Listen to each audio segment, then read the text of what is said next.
Americans haven't, frankly. We attacked very powerfully last night the very dangerous people from Iran. They're sick. There's something wrong with them. We said, go and do your funeral stuff. And instead of that, they start shooting rockets at ships yesterday. And so we hit them very hard last night, very hard. I would say 20 to 1, 20 times tougher. And I told them every time you hit, we hit. And of course, they're dirty players, so they go after everyone, probably including me. I've been number one on their list for years. And they're a bunch of scum, you want to know the truth. They're scum. And so we don't like them. I don't like them. And they're evil people, and it's the denuclearization of Iran. And we're going to denuke it. We're not going to let them because they're crazy, and they can't have a nuclear weapon. And they go around killing people. They've killed thousands and thousands of our soldiers. They've killed hundreds of thousands of innocent people. They had the roadside bomb, Soleimani. I took care of him, first term. And that was a big thing, because I think he probably would be a lot stronger had he been around, because he was a bad guy, but he was an evil genius, but a bad guy. And he was the father of the roadside bomb. The roadside bomb is a bomb that goes on when you're driving your little vehicle around, and it goes on and you have no legs, no arms, and no face. And they've killed thousands and thousands of people. Even the SS Cole was theirs. You remember that disaster.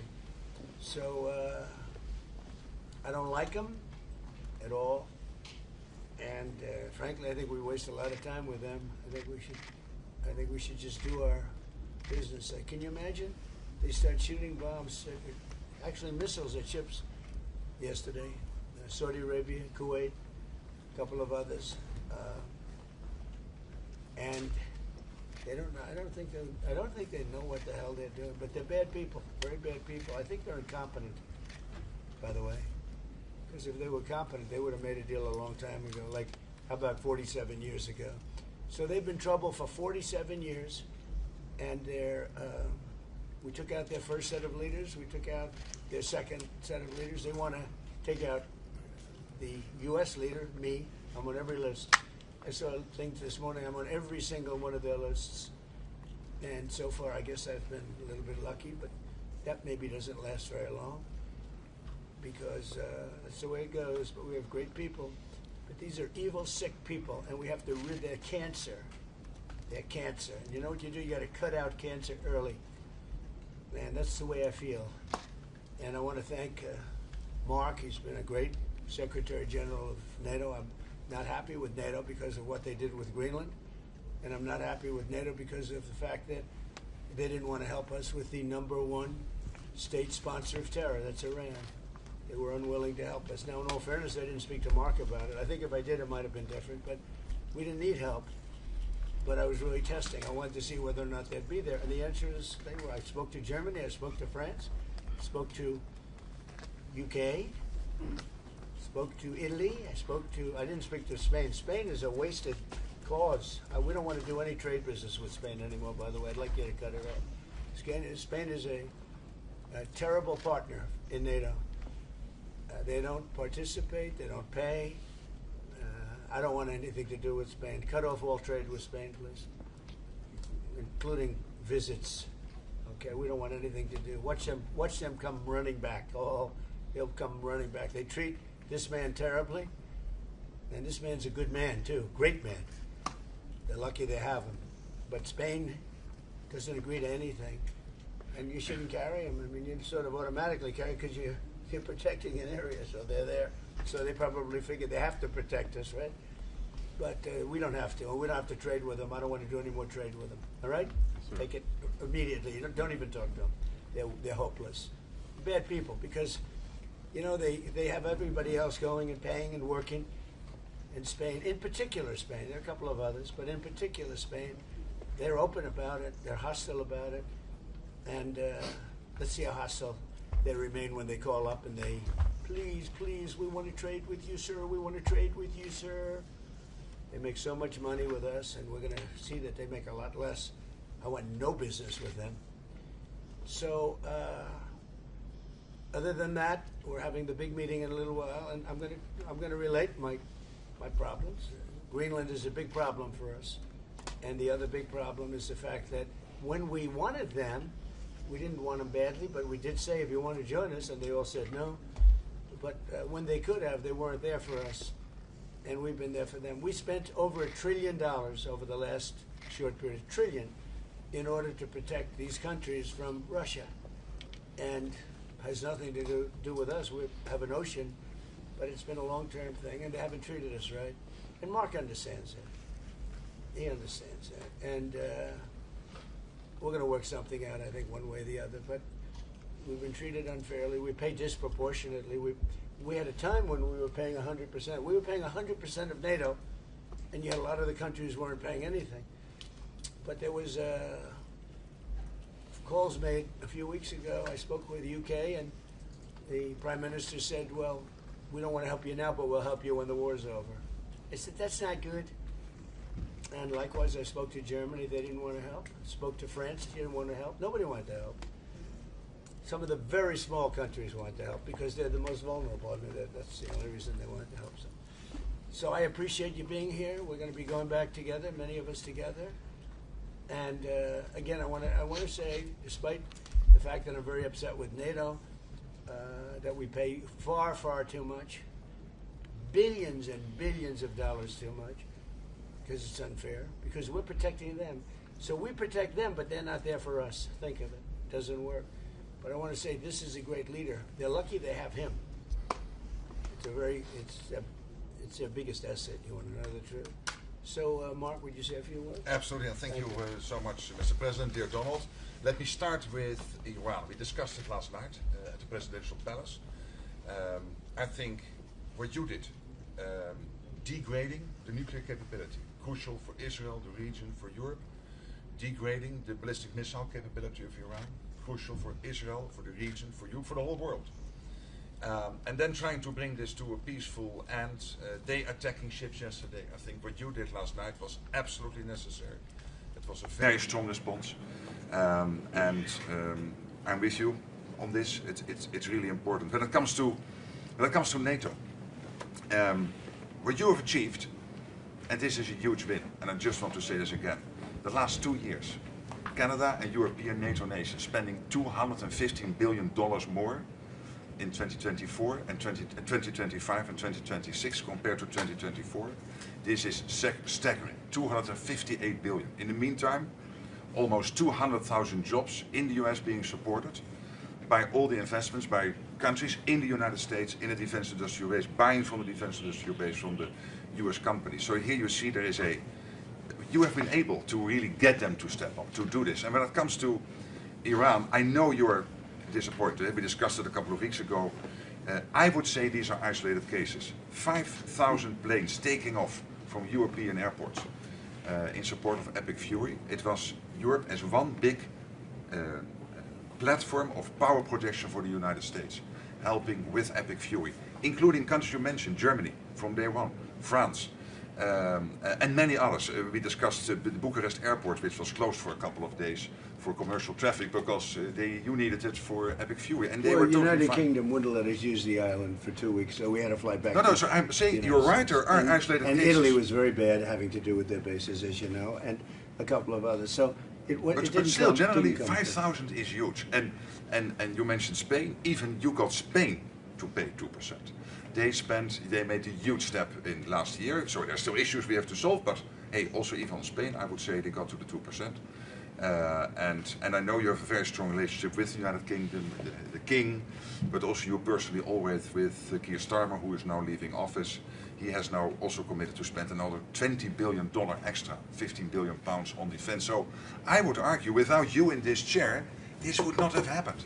It is, of course, because of Russia, but also because of you. So grab to win, it's there. You did this. It was The Hague, and now they are implementing it. And on Greenland, you and I made a deal in Davos. I will make sure that that deal is step by step being implemented. That you can deploy, if you want, the Golden Dome on Greenland. You have your trilateral talks, Mark was leading them, from your side with the Greenlanders and the Danes, when it comes to if they would change their constitutional position in the kingdom, etc. But hey, I mean, just so they understand, Greenland is very important for the United States, but it's not important for Denmark. In fact, when Denmark was overrun by the Nazis in less than one day, Hitler beat them out in one day, took over. They asked us to take care of Greenland.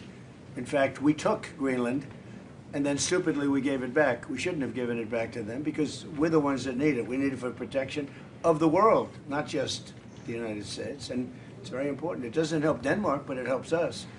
And it's very important for us. And again, they were defeated very quickly. Denmark was beaten in one day, less than one day, by the Nazis, by Hitler.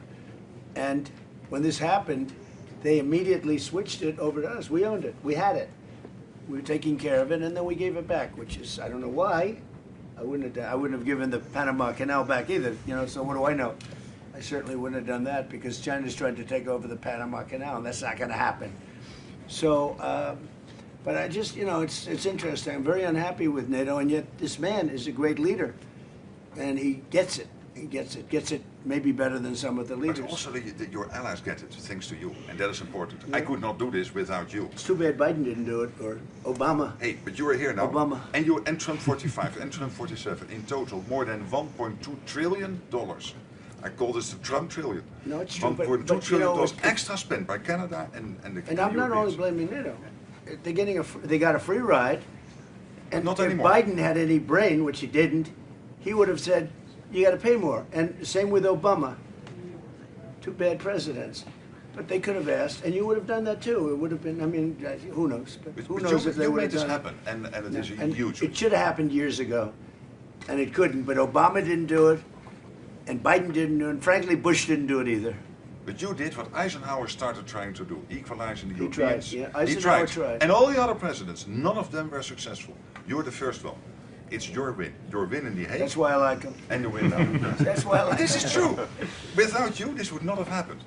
Really. Do you have any questions? Mr. President, is the ceasefire over? Is the ceasefire done? Is the MOU dead? It's a very interesting question. To me, I think it's over. I don't want to deal with them anymore. They're scum. You know what scum is? They're scum. They're sick people. They're led by sick people. And they're vicious, violent people. And if they had a nuclear weapon, they'd use it. As far as I'm concerned, it's over. I'll speak to our negotiators. They want to negotiate. They're good people. Steve Witkoff, Jared Kushner. But they have to come back to me. As far as I'm concerned, it's just a waste of time dealing with them. They're liars. We make a deal. And if I make a deal with him, we have a deal. And he goes out, he talks. We make a deal. Everyone's agreed. No nuclear weapon. We make a deal. They go outside, talk to the press. They say, we never even talked about it. There's something wrong with them. They're cuckoo. As far as I'm concerned, it's over. These talks won't resume after we get through the funeral proceedings. Does this mean that talks with Iran will not resume? I don't care. They can talk, but I think they're wasting their time. They're a bunch of lying guys. I do my whole life. That's all I do is deals. My whole life that's how I became president. I guess that's a deal too, right? But I made a lot of money. I had a lot of great success, tremendous success. Everything I did, I was successful. And I deal with these guys, and I say, this is from a different school. They're liars. They're cheats. They're sick people. They've hurt their people. They killed 54,000 people as of now that were protesting. You know, when people say, how come they haven't taken over? They can't take over because they're dead. They killed them. Nobody's going to take over. They have no guns, and the other side has machine guns. And they're killing them. The press doesn't report it. But they're bad people. They're bad people. And frankly, I don't want to waste my time with them. Now, I'll let our wonderful negotiators keep talking if they want, but I don't see it. I don't like these people. You know that? I like him. I like the leaders. I think all of these leaders. Great. And they love him. I think they didn't treat the United States fairly for many years, but that's okay. But they're sane, rational, good people. Most of them. I don't like a couple of them, to be honest with you. But there are a couple I don't like much. But I like Erdogan. I'll tell you. I like President Erdogan. He rolled out the red carpet. He's terrific. You know, he could have gone into the world. A lot of people saying, like with Bibi, I like Bibi. I think Bibi was a terrific wartime prime minister. But Bibi said rough things yesterday about Turkey and Erdogan. And I said, you know, spoke to him. I said, he could have gone into the war because he doesn't like Israel much, and he doesn't like Bibi much, and he didn't go because of me. And this is a military power. Millions of soldiers. Turkey is very strong. They have a lot of our best equipment. They're trying to get the F-35s. But he didn't go in. He wanted it. He would go in. If it weren't for me, he would have gone in. And he would have been on the other side. Even though I don't think he likes the other side either, because he happens to be very sane and they happen to be very crazy. But so I think, you know, they treated us right. I think China treated us right. I was with President Xi and I said, I hope you're not going to go into the war because we don't want that. You know, he gets 50% of his oil from the Strait of Hormuz, and he gets more than 50%. And he never went into the war. He didn't supply him equipment. You know, he was great. I'm a big fan of President Xi. A lot of people say, oh, why? You know, I watched a couple of people critical of the fact that TikTok is so bad, it's so dangerous, it's so horrible. They're spreading all these rumors. And the numbers came out yesterday. You know who's number one on TikTok? I am. I'm number one on TikTok. And all I talk about is how bad communism is, right? They say, oh, it's terrible, they're spreading, but I'm number one. And I listen to Gordon Chang. I like Gordon Chang, but he's always like negative. Oh, China's so terrible, they're so terrible. And TikTok is so terrible. But I'm number one on TikTok. I have like 4 billion views or something like that. So I don't know. People have to get the priorities straight. We have had a really good day. We're going to have another good half a day. And then I'll see you later. We'll talk to you. Thank you very much. Thank you, everybody. Thank you. Thank you, guys. Thank you, press. Thanks, guys. I also will do a press. Thank you, guys. It will be more Thank important. you, guys. Thank you. Thank you. Please head out this way. Hey guys, out the door. Thank Thank you. you. Thank you, everyone. Thank you. Good, Anna?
That's okay. The other one fell off, but that's okay. Which one? This one. It's okay. I'm already balanced, so I'm gonna just leave it. My short and look at the pilots was so blue.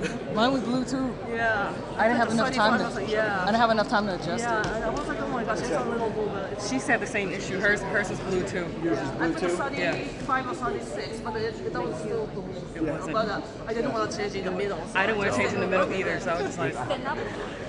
But we're good now. Yeah. Color temperature like 47. I got the 49. But 40, okay. Yeah, because our head on said the 49. So Yeah, I'm balanced off of that. Yeah. Okay.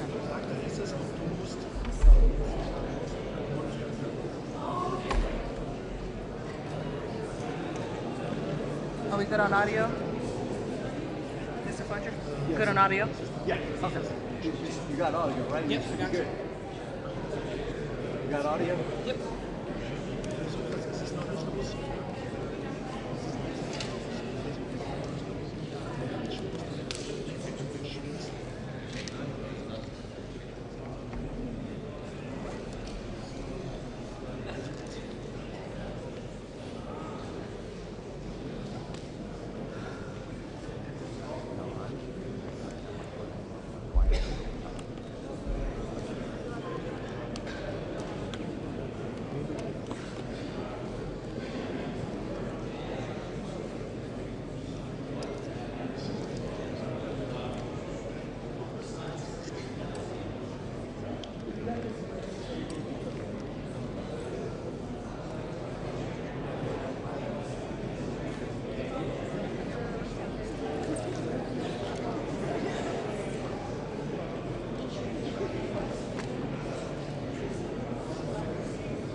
I will stay low. No, stay low. But it was really not nice from my side. Yeah. Thank you.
Bunlar sağlam. Ama değil. O zaman sen bir kişi önden gitsin. Yok için demiyor. Sağ sol. Direkt itibaren gideceğim. Sağ tarafa da var. Orada dururuz. Bunu diyorum işte. Orada şey var, dışarıda arkadaş var.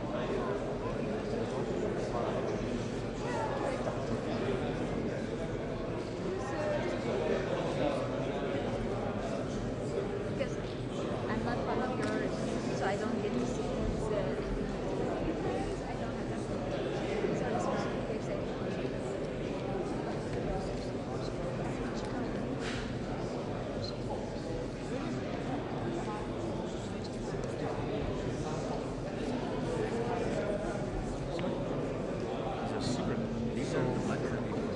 I know, almost 1 hour.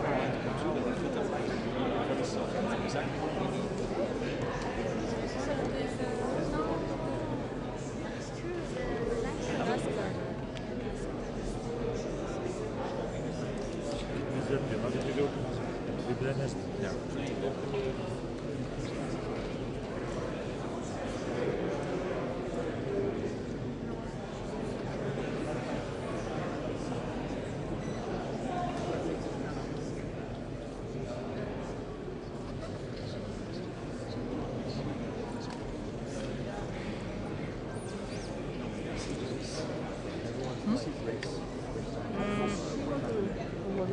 She's kneeling down.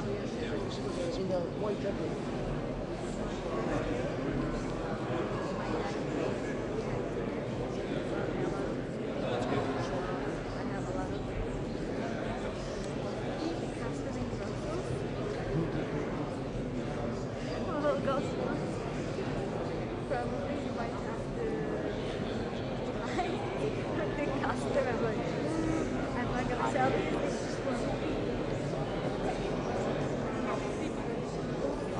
I will say that's so good.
no.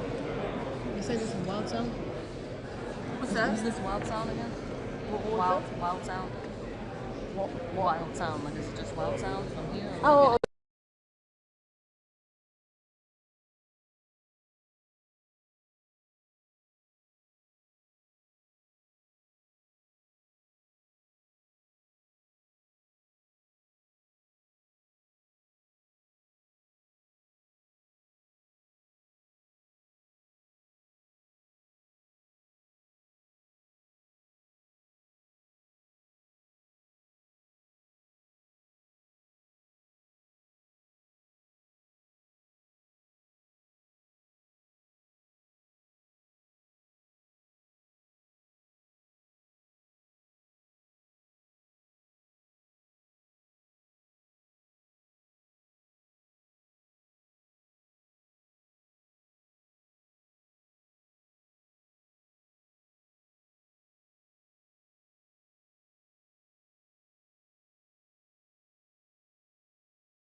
Is it time? All right. All right, Alex.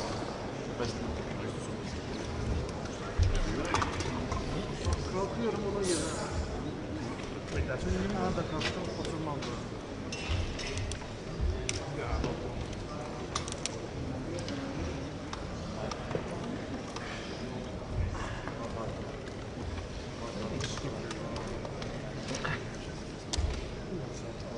Not to get this place. You didn't get paid. Sure. That's weird. Didn't actually tell someone else. Yeah, not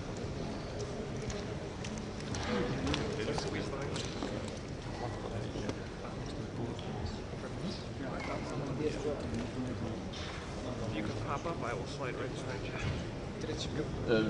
Whatever you need. There you go. It's my camera. No, you're good. You're good. How are you? Working hard. Yes, sir. Yes, sir. Thank you. You're good. You're good. Daniel, you okay, buddy? Daniel, you okay? Yeah, he's okay. Anybody's way. Daniel's always okay. Yeah. You all right? Yeah.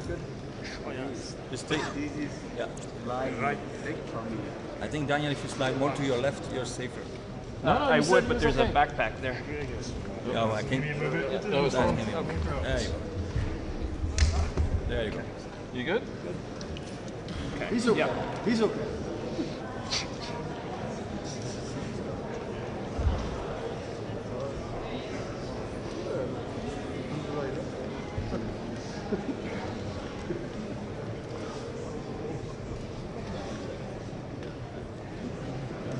You all right?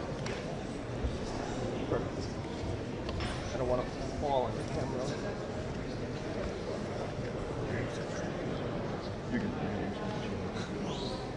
It is Unbelievable. Outrageous. If it weren't just so believable.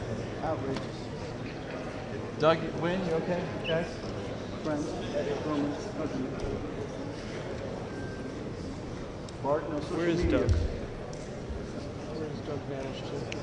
He's all the way starboard, or port. He's back. He's gonna come out. He's gonna want to.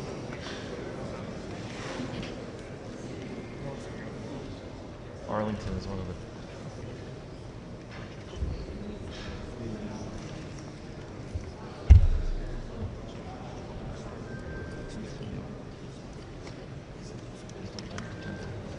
Especially if they're coming out. Hi, Lars. Morning. Hi, Lauren. want to go back to bed. Hello. So sad.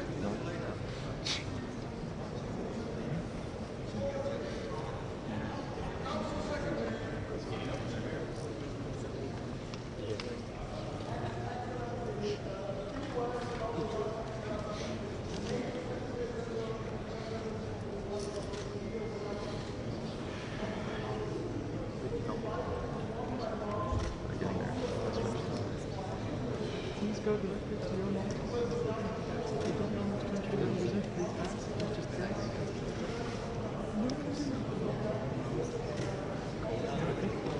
Three levels of today.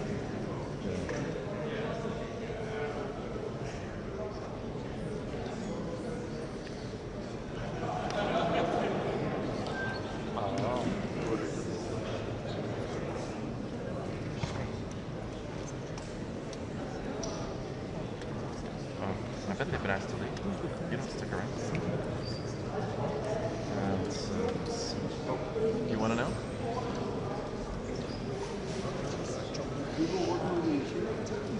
Here we go. Let's go. His Excellency, Mr. Mark Rutte, NATO Secretary General. His Excellency, Mr. Recep Tayyip Erdogan, President of the Republic of Turkey.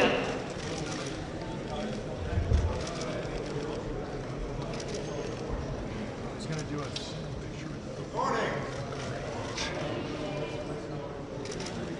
His Excellency, Mr. Edi Rama, Prime Minister of the Republic of Albania.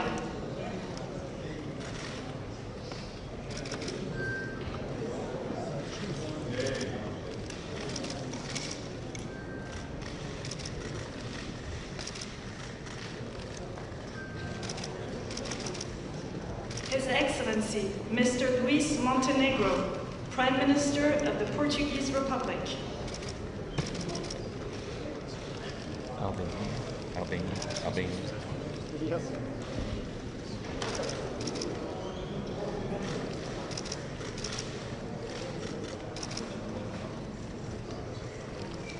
His Excellency, Mr. Andrej Babis, Prime Minister of the Czech Republic.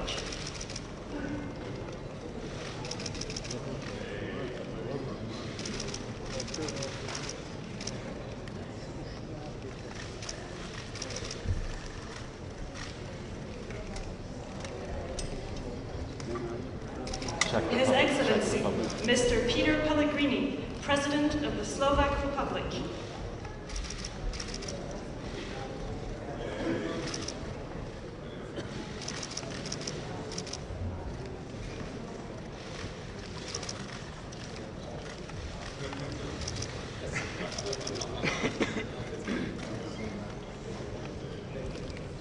His Excellency, Mr. Janez Janša, Prime Minister of the Republic of Slovenia.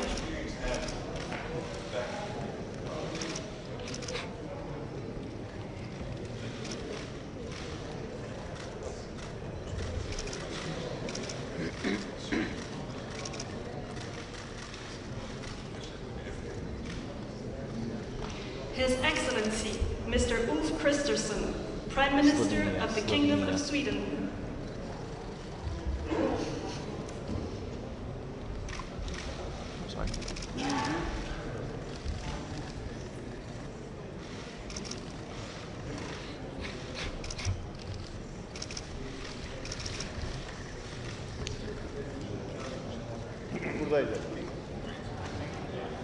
His Excellency, Mr. Kyriakos Mitsotakis, Prime Minister of the Hellenic Republic.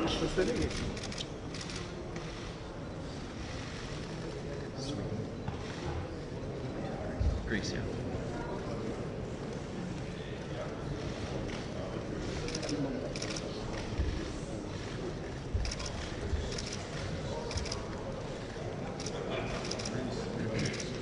His Excellency, Mr. Nicușor Dan, President of Romania.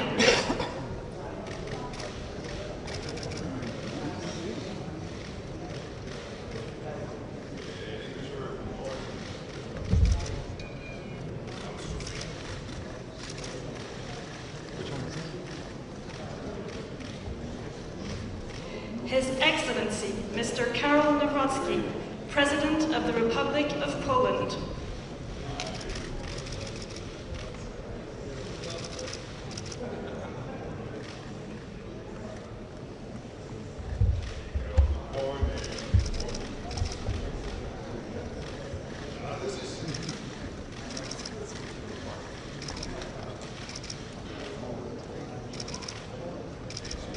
His Excellency Mr. Gitanas Nausėda, President of the Republic of Lithuania. I'm sending this to creditors in Poland, and I just identified.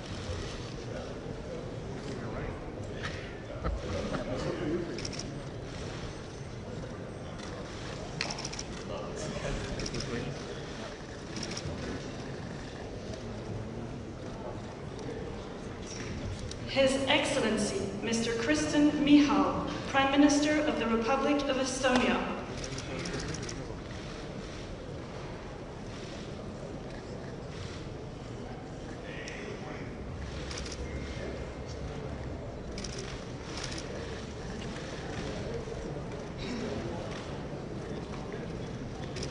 His Excellency Mr. Rob Jetten, Prime Minister of the Kingdom of the Netherlands.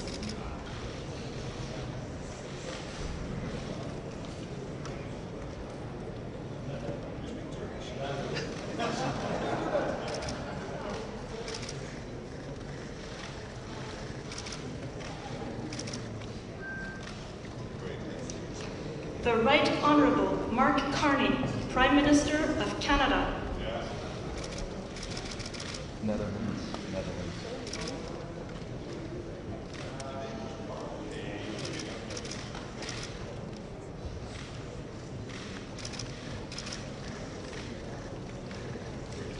Son Excellence Monsieur Luc Frieden, Premier ministre du Grand-Duché de Luxembourg.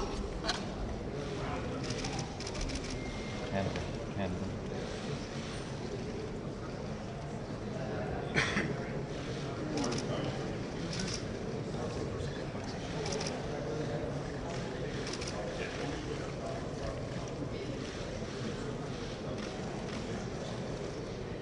Her Excellency Miss Kristrún Frostadóttir, Prime Minister of the Republic of Iceland.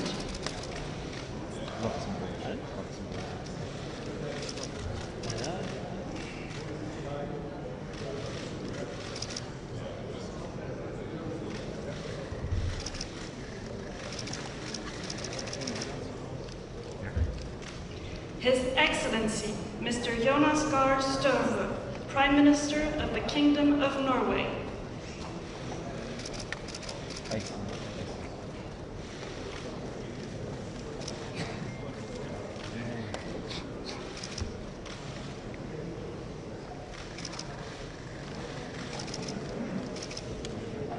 His Excellency Mr. Miloko Spagic, Prime Minister of Montenegro. Norway.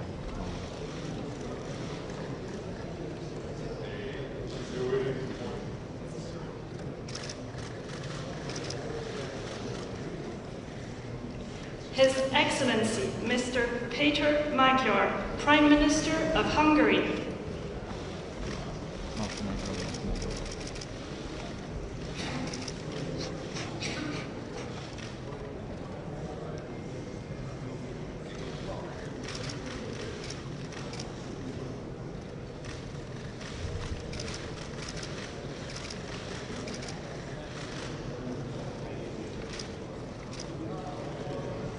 His Excellency Mr. Rumen Radev, Prime Minister of the Republic of Bulgaria.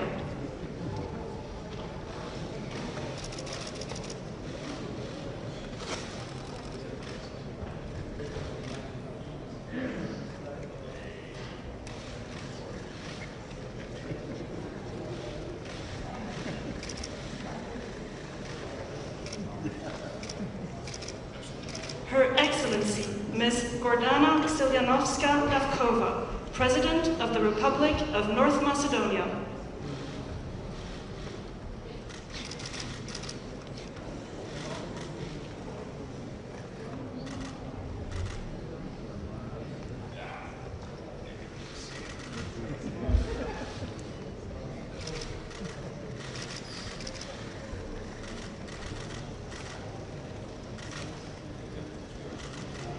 His Excellency, Mr. Zoran Milanovic, President of the Republic of Croatia.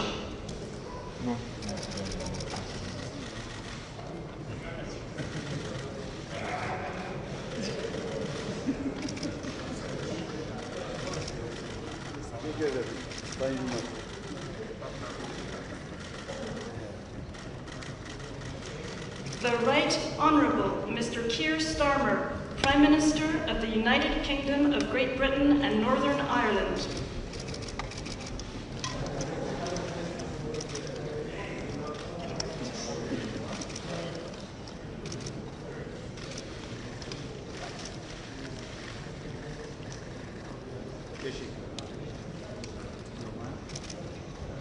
His Excellency, Mr. Bart de Wever, Prime Minister of the Kingdom of Belgium.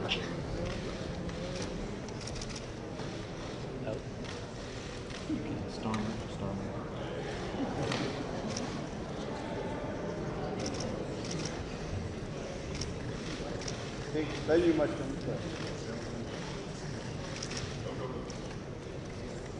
Thank you. His Excellency, Mr. Pedro Sanchez, President of the Government of the Kingdom of Spain.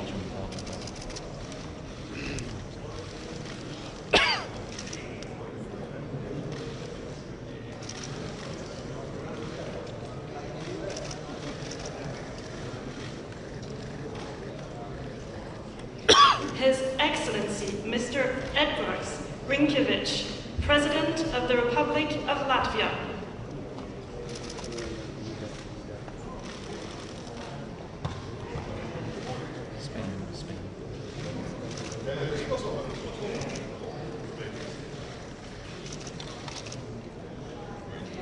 Her Excellency, Ms. Giorgia Meloni, President of the Council of Ministers of the Italian Republic. Latvia.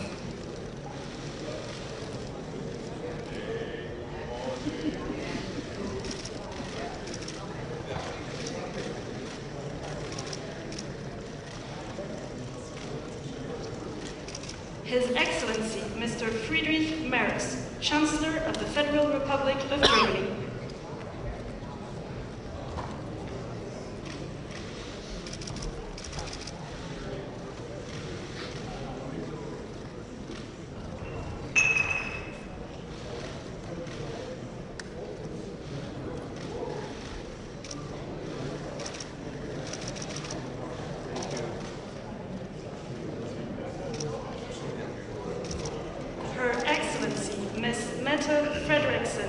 Prime Minister of the Kingdom of Denmark.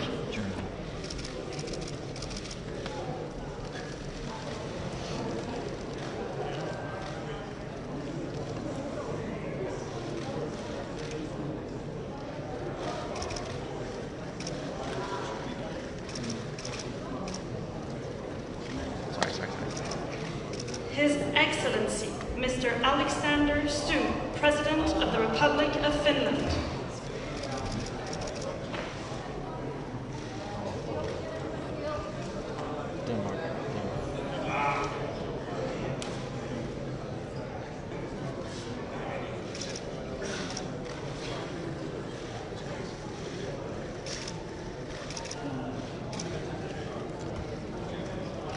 Son Excellence, Monsieur Emmanuel Macron, Président de la République française.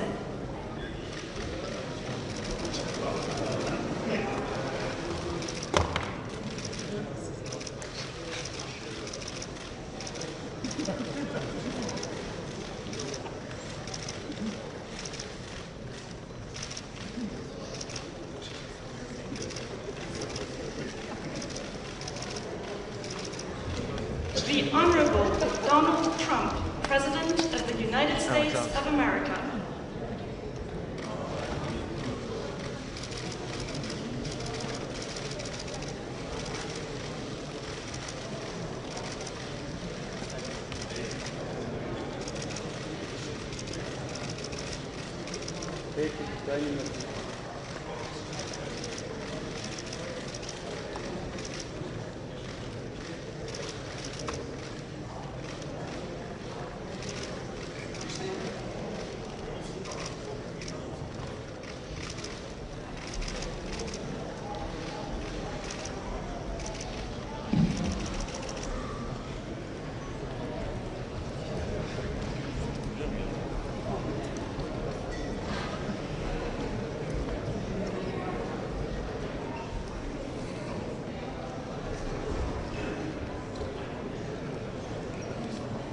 I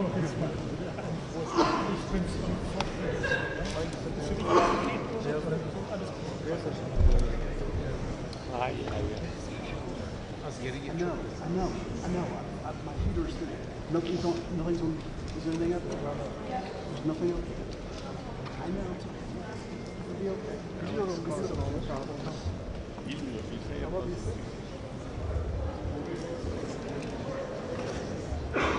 Alex is our problem child. Always. Oh, honey. Oh. I think that's a separate event.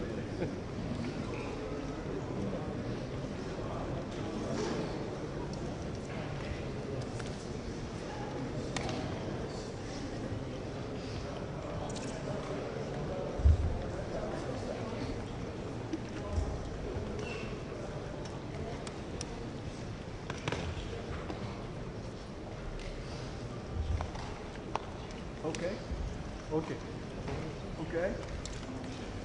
Not possible. İyi şu an. Şu anda problem yok.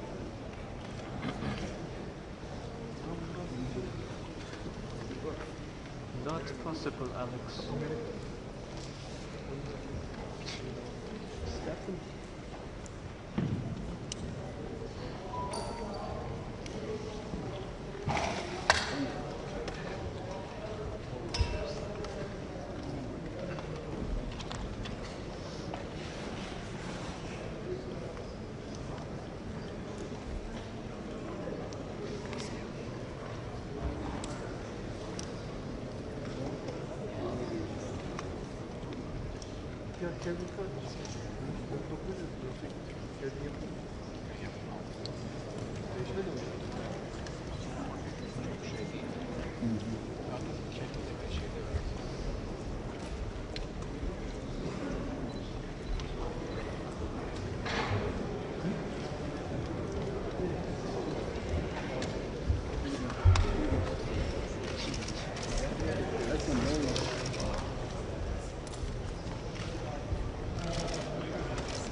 Hey.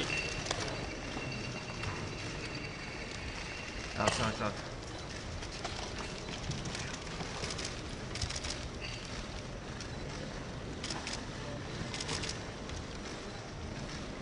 Thank you. Thank you very much.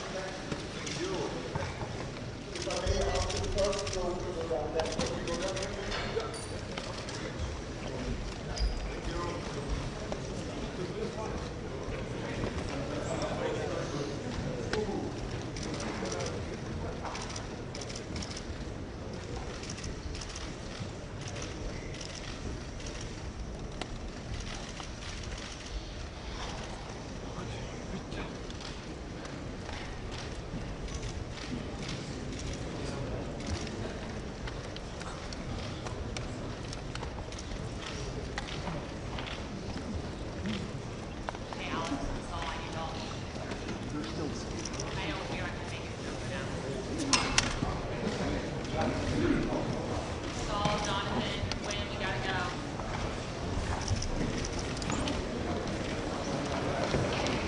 Gözde Hanım. Gözde Hanım.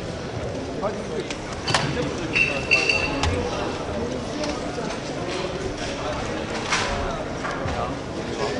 Thank you. Thank you.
I know.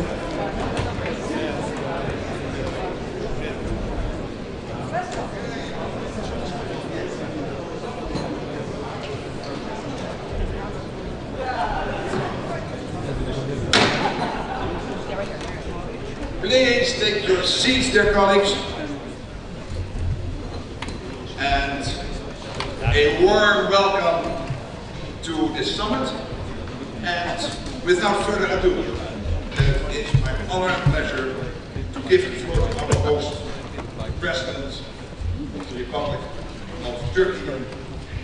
Please, President Erdogan, you have the floor.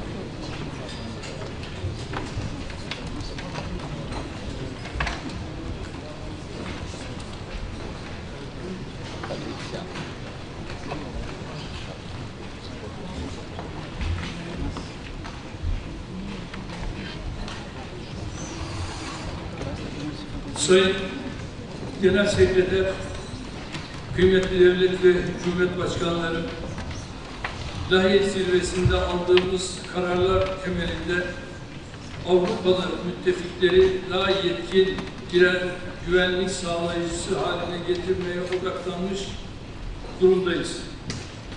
Türkiye olarak 2030 yılından önce savunma harcamalarımızın oranını %3,5 düzeyinde yükseltmek için tedbirlerimizi aldık. Güvenlik ve dayanıklılıkla bağlantılı harcamalarda ise şimdiden %1,5'luk bütçe payına ulaştık. Böylece %5 hedefine Lahey'de belirlenen 2035 yılından 5 sene önce erişmeyi hedefliyoruz. Kuşkusuz ülkemizin asıl başarısı savunma sanayindeki atılımdadır. Üretim ve ihracat kapasitesi itibariyle dünyanın ilk 10 ülkesi arasına girdik. İttifakta bize tahsis edilen 361 yetenek hedefinin neredeyse tamamını 3 yıl içinde taahhüt edilen tarihinde öncesinde karşılamış olacağız. İttifakımızda eksikliği en çok hissedilen hava ve füze savunma kabiliyetlerine çelik kubbe projemizle 24 milyar dolar ilave bütçe ayırdık. Avrupa'daki en büyük kara ordusuna sahip ülke olarak yeteneklerimizi ihtiyaç duyulan aşamada ittifakın hizmetine sunmanın gayretindeyiz. Kosova'da, Karadeniz'de, Baltık'ta ve diğer coğrafyalarda ittifakın harekat, misyon ve tatbikatlarına katkı veren müttefiklerin başında geliyoruz. İHA ve SİHA'ları gerçek muharebe alanlarında başarıyla kullanan bir müttefik olarak tesisini öngördüğümüz insansız sistemlere karşı koyma mükemmeliyet merkezimizi NATO'ya akredite etmeyi temenni ediyoruz. Bu merkezin bilhassa hava ve deniz drone tehditlerine karşı mukabele kabiliyetimizi destekleyeceğine inanıyorum. Değerli misafirler, NATO 3.0 hedefine en kısa zamanda ulaşmamız için şu iki hususa özellikle dikkat çekmek isterim. Birincisi, savunma sanayi başta olmak üzere savunma işbirliğinde müttefikler arasındaki kısıtlamaların kaldırılmasıdır. Savunma sanayi formunda bu mesajın hem endüstri hem hükümet yetkilileri tarafından vurgulanmış olmasını memnuniyetle karşılıyor. İkincisi, Avrupalı müttefikler olarak kıta savunmasında daha fazla sorumluluk üstlenirken ittifakın bütünlüğünü ve transatlantik ilişkileri zayıflatabilecek tasarruflardan da kaçınmamız gerekiyor. Burada özellikle Avrupa Birliği üyesi müttefiklerimize seslenmek istiyorum. Birliğin güvenlik alanındaki çabalarında azami fayda ancak ve ancak NATO ile gereksiz tekrarlardan kaçınılmasıyla mümkün olabilir. Aklın ve mantığın emrettiği bir işbirliği modeli mümkünken birlik üyesi olmayan müttefiklerin dışlanması, kısıtlı kaynakların boşa sarf edilmesine ve Avrupa'da hiç arzu etmediğimiz bir suni bölünmeye yol açacaktır. Bu tutumun Sayın Genel Sekreter'in işaret ettiği transatlantik savunma sanayi altyapısına hizmet etmediği de açıktır.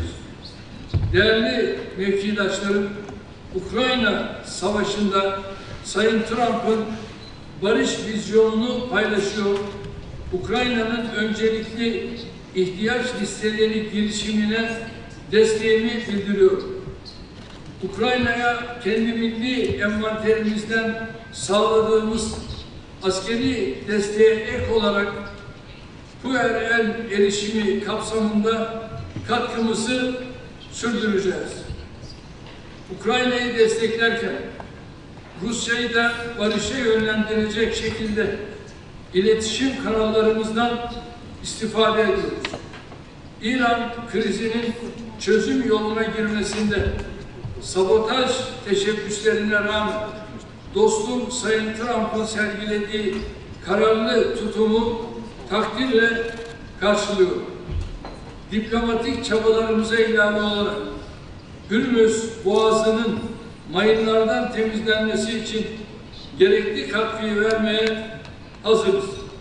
Bu vesileyle Türkiye'yi hedef alan füzelere karşı NATO unsurları tarafından sağlanan destek için Amerika ve İspanya başta olmak üzere ilave hava savunma bataryaları konuşlandıran Almanya ve İtalya'ya teşekkürlerimizi ifade ediyorum. Konuşmamızı artırmamızın şart olduğuna inandığım İstanbul İşbirliği girişimi mensubu ortaklarımızın bugün bizlerle olmalarını önemsiyorum. Orta Doğu'da kalıcı barış anahtarının iki devletli çözüm olduğunu bir kez daha vurguluyorum. Özellikle Gazze ve Lübnan'da sükunetin sağlanması için hepimize görev düştüğünü ifade etmek istiyorum. Son olarak terörün tüm biçim ve tezahürleriyle mücadele konusunda tam bir dayanışma içinde olmamız gerektiğini hatırlatıyorum. Ankara zirvesinin hayırlara vesile olmasını diliyor. Zirvenin hazırlıklarında emeği geçenlere teşekkür ediyorum. Teşekkür ederim. Thank you so much. And I want to, indeed, I want to thank you for what you did with hosting this event. It is really huge to vote someone at this table. Stop. Huge and big. Stop. Stop. We go. No, we go. We go. We're heading out. Now we go, guys. Now we go, guys. The impact of this summit, but people tell me this. Thank you. Thank you. Thank you very much. See the president, though? Yeah.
thank you very much. It's a great honor to be with President Zelensky. We've talked a little while, and we speak on occasion by phone.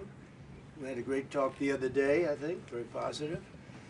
And I think we have some very good stories to tell, what's going on.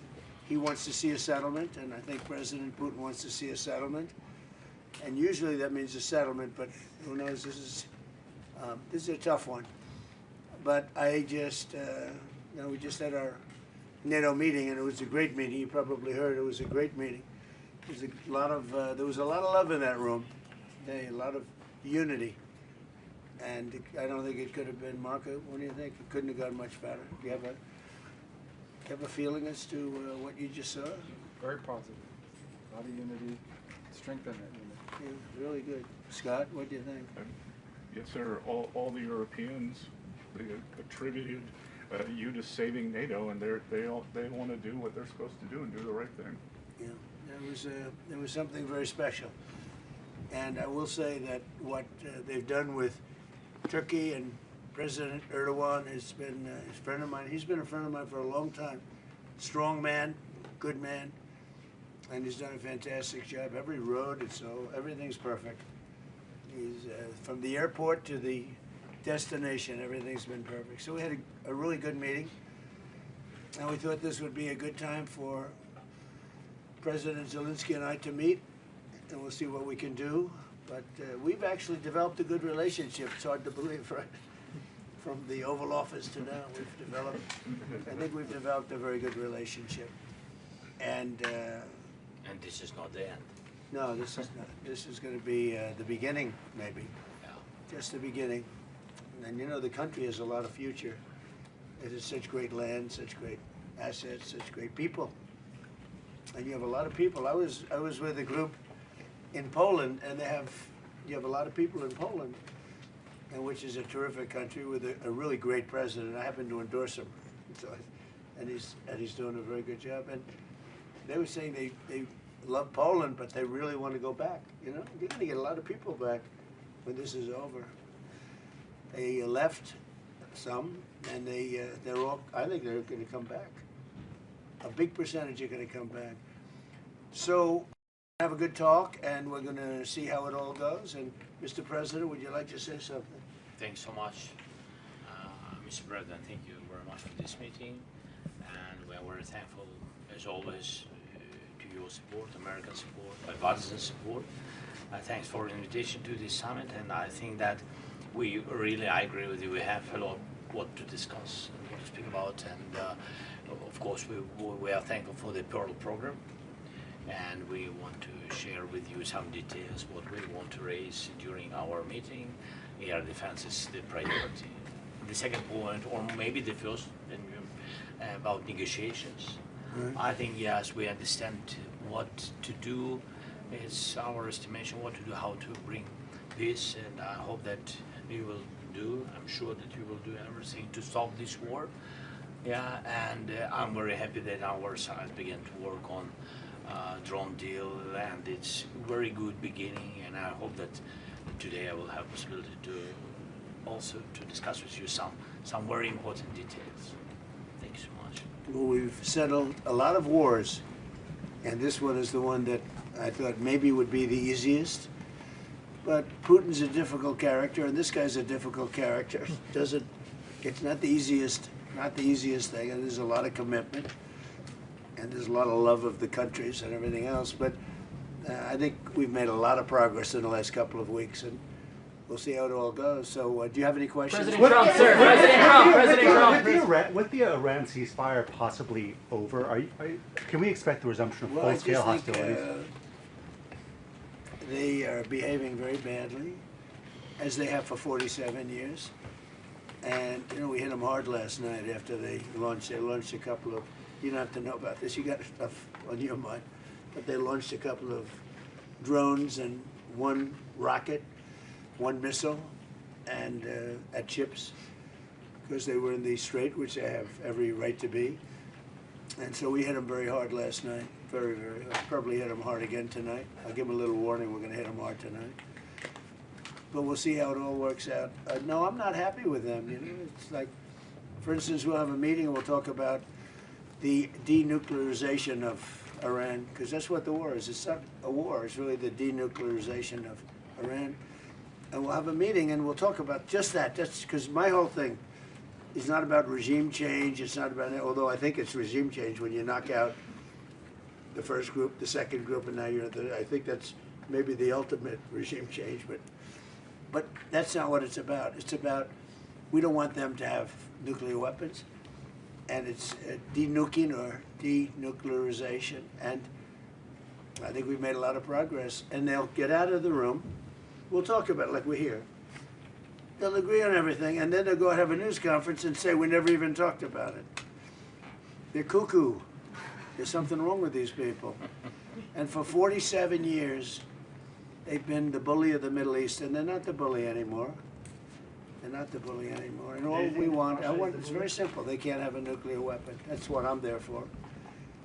President Trump, sir. President Trump. If they did, they'd use it, and we're not going to let that President happen. Trump, sir. Daniel? You've made a career making deals in very challenging situations. Speaking to President Zelensky, speaking to President Putin, in your view, sir, what is the most pragmatic pathway forward to finding a long-term peace deal? I just think they're going to make a deal. Look, this deal has been in the works for a long time. It's got the pluses, the minuses. They know what it is. He knows what it is better than anybody. And I just think it's sometimes, you know, I used an analogy, and it sounds simple, but it's sort of true. You have two kids in a park, and they don't like each other, and they start fighting. Sometimes you have to let them fight, let them see that it's tough. You know, it's tough. Fighting is tough. And he's done an amazing job. Look, he's been very effective. Now he's had the best equipment because he's had our equipment, and he's had great. But somebody has to use that equipment, and you have a lot of brave people that are using that equipment. And Russia, you know, it's a big country, but it's a big force. Russia's always been a big fighting force. So you know, it's. But I really believe it's ready. It's very interesting because you'd almost say it's worse than ever, and maybe it isn't. Sometimes with war, and you study war, and I've studied it so long, for years, long before I did this, sometimes it's when it gets the worst. And I don't know that it's the worst right now. It's consistently bad. They lost 25,000 people were lost, kids, young people, last month.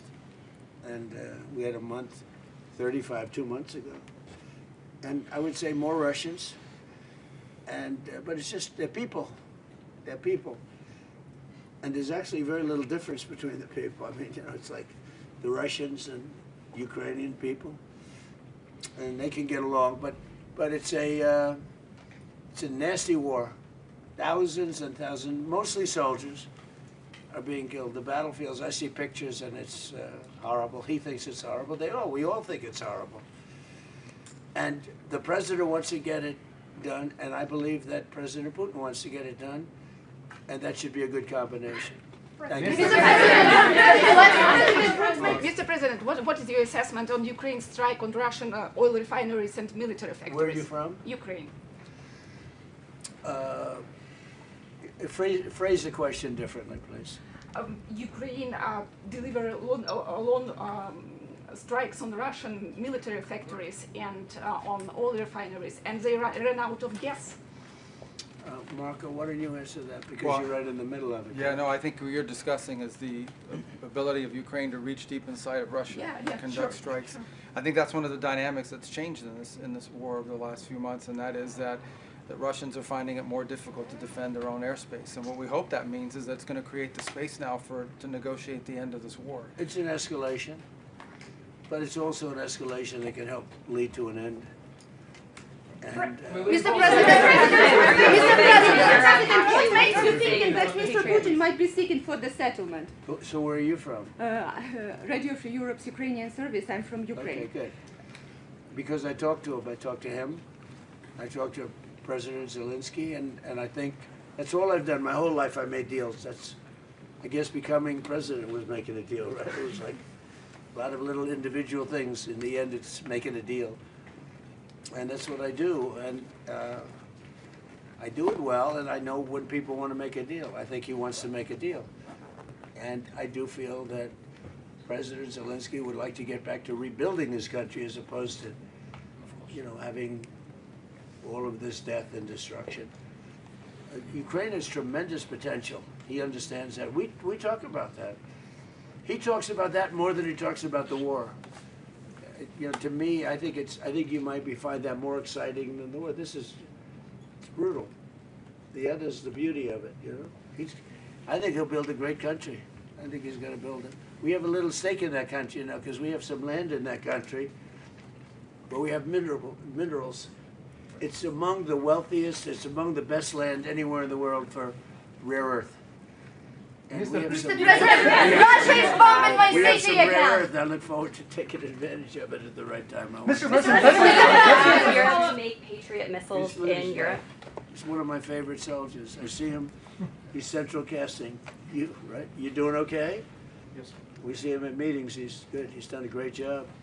Great job. Trying to do our best. Yeah. Great hero, actually. Mr.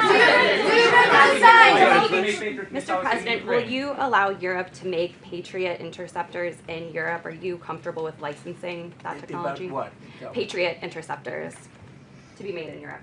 And you're talking with respect to Ukraine. Well, we're going to talk about that. Look, it's a defensive weapon, which I like, better than an offensive weapon. It's the best.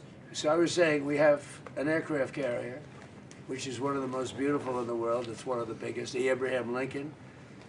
And 2 months ago, we had 100, I told this story yesterday, we had 111 missiles shot by the Islamic Republic of Japan. They were shot at the aircraft carrier over a period of about 1 hour.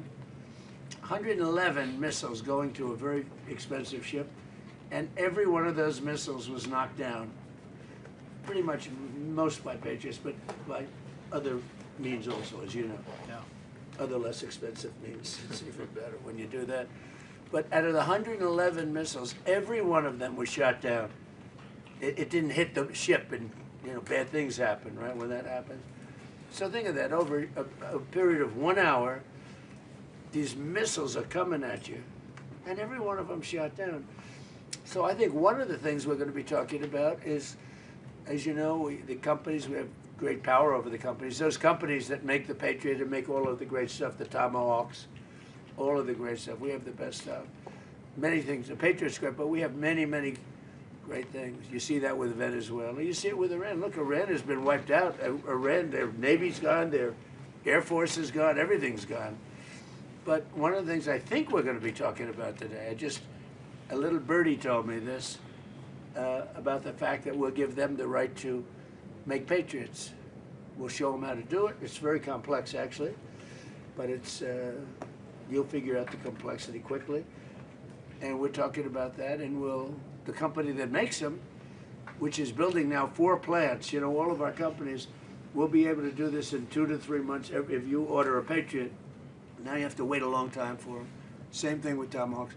We have a lot of certain equipment, but they call it the elite equipment, and you don't need elite equipment necessarily for a war. But so one of the things we're going to be talking about is we're going to give a license to you to make Patriots. That's pretty cool, right? This way you can't complain that we're not giving them enough. I say make them yourself. We haven't informed the company of that yet, but that'll work out all right. I'm sure they'll be thrilled. But they'll be able to do it. You'll be able to figure that out. Most countries couldn't do that. No. If I said that to most countries, they wouldn't know what I'm talking about. But this is a very ingenious group. And what I like about that, it's a defensive situation as opposed to an offensive. But I think one of the things you might want to be talking about is that. That's what I heard. Little birdie told me that. President, on Iran, can you clarify, does the end of the ceasefire mean that we are back to a full-scale military conflict? Look, they violate the agreement every day. They lie, they cheat, they kill people. They've been killing people for 47 years. They knocked out the SS Cole. We lost, 200 people more. That was a long time ago. For 47 years, no president did anything about that. Well, Obama actually gave them vast amounts of money. you'd like this. He gave them a plane load of money, $1.7 billion in green cash.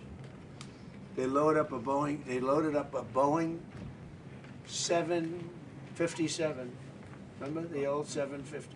It was a beautiful plane loaded up with cash. They took all the seats out, and they took all of the cash for Virginia, Maryland, and D.C. banks. They had no money. They took every ounce of cash, put it in, flew it to Iran, and gave them the money. I wonder what these guys thought of when the door opened and cash fell out of this big plane, beautiful plane. And then on top of that, they gave them billions and billions of dollars. And by the way, they gave it to the wrong country, frankly. You want to know the truth. And it began. That was pretty much the Obama deal. That was one of the worst tragedies that happened. That's what happened in the Middle East. That deal set back that whole situation. They went with, frankly, they picked the wrong country. They picked the wrong country. POC, what a terrible deal. I call it the Obama nuclear waste deal, because what he did with that deal is he caused tremendous hardship in the Middle East. It was a terrible thing to do. And we've been just the opposite. Our deal is a wall to a nuclear weapon. His deal was a road to a nuclear weapon. They'll never build a nuclear weapon under our deal, but I don't know if we're gonna have a deal. We may just do it without a deal, because you know what, it's easier. Because these people, they lie and they cheat, and you have an agreement, and they'll go outside. For instance, they agreed, well, we'll never have a nuclear weapon. They agreed. Then they go outside, they have a news conference, or they leak that we never discussed the subject. Now, who would believe we never discussed the subject? Because for me, that's 99.9% of what we're doing. It's denuclearization of Iran, okay? So when you ask, our guys can continue. You know, Steve is great, and Jared, and all the guys. They know him very well. Yeah, actually, they're working on your stuff, too. I wonder which, I picked two beauties. You know what, we settled 8 wars. I got a couple of beauties here. But Steve's great, and Jared's great. You know, they're the right guys. And we'll see what happens. But I will say this, Iran, they've misbehaved for 47 years. They've killed our soldiers, they've killed our people, and they've killed a lot of people all over the Middle East and elsewhere. And the roadside bomb was their preferred, you know, the preferred weapon was by Soleimani, the roadside bomb, where it would explode under a truck. We actually built trucks with floors, steel this thick. And then all they did was they made bigger bombs. And we have young guys around, not walking around because they have no legs, but their legs were blown off, their arms were blown off, their face was blown off, and they live because of modern medicine. You can do anything, but they're living like in hell. Their whole life changed because of Iran. And that was 96% of the people that used that, they were made in Iran. And so we have a score to settle too. Mr. President, what about the naval blockade, sir? Mr. President, you say that President Putin is ready to finish this war. What if he doesn't? Are you ready to put pressure on Russia? Are you ready to put more sanctions? We have a lot of pressure on President Putin. You know, I don't think he likes what's going on. I don't think he's thrilled with what's happening. There's a lot of pressure on President Putin to get it done. I think there's pressure on everybody to get that one done. A lot of pressure. Mr. President, what's your security guarantee for Ukraine? The guarantee? Yeah, security guarantee for Ukraine. The security guarantee you're talking about? I mean, not that we want to do it. We'll do it to save lives. Look, Ukraine's very far away. We have an ocean separating us. What I'm doing is I'm trying to save lives. A lot of lives are being lost. I also think that it's a country with great potential. I think if this kind of brain power can go toward rebuilding the country instead of fighting a war, I think that country is going to do fantastically well. And likewise, Russia, you know, look, they're devoting a lot of energy. a lot of energy. Do you have a question for President Putin, please? Пане президенте, чи можете ви сказати, Do you have a question for President Putin? Yes. Not Zelensky. Yeah, what would you like to ask him? Because I'm going to ask him that question. I have a question. Can you Last speak year live? you called Russia a paper tiger, referring that they're not doing that Who great. did I call? I'm from Telegraph UA, Ukrainian media. No, give us a question, not for Zelensky. Give us a question for Putin. Why is he attacking Yeah. Ukraine Because I'm cities speaking and he to him wants today. peace? Yeah, how Putin, Why is he Give me a attacking good, Ukraine hard cities question. and he wants peace? when will he end this war? That's a good question. I don't think I've ever asked him that question. I'm going to ask him that question.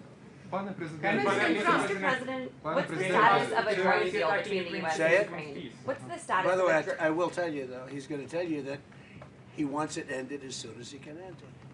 Do you He believe wants it that? ended. He wants to end it soon. And I ask him, and we talk. I talk to him a lot. I talk to him a little bit less, but the relationship is very good. But I talk to President Putin a lot. He wants to end the war. Mr. A lot of people don't believe that. Doesn't he What's want the all of status it? of a drone deal between Ukraine? What are President Putin's conditions for ending the war? Do you know what? Well, they were certain conditions that were a little bit different. I think they're changing. I think they're probably getting a little bit better toward some of the things that you'd like. It's been tougher in Russia.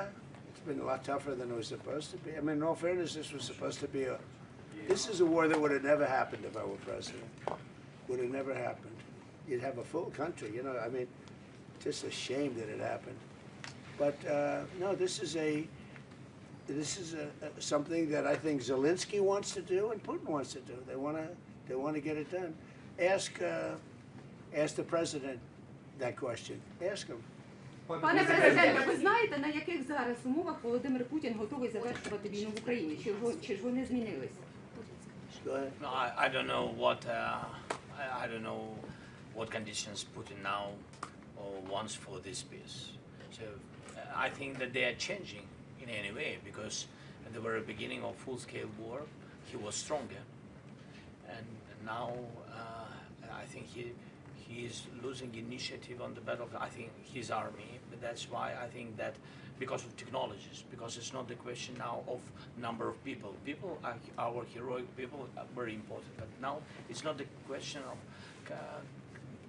of only number of people. First of all, people and technologies, people with technologies. Now I think that we have better steps, technological steps further than Russia, maybe quicker, because you know that they produce a lot of different things which are tough, strong against us, but we are quicker, and that's why I think that now initiative moved to our hands, not totally, but moved.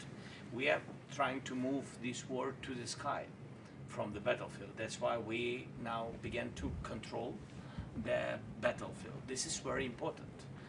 It's difficult when you have less people to move them back, but we found another way how to do it, to cut their logistic for their army.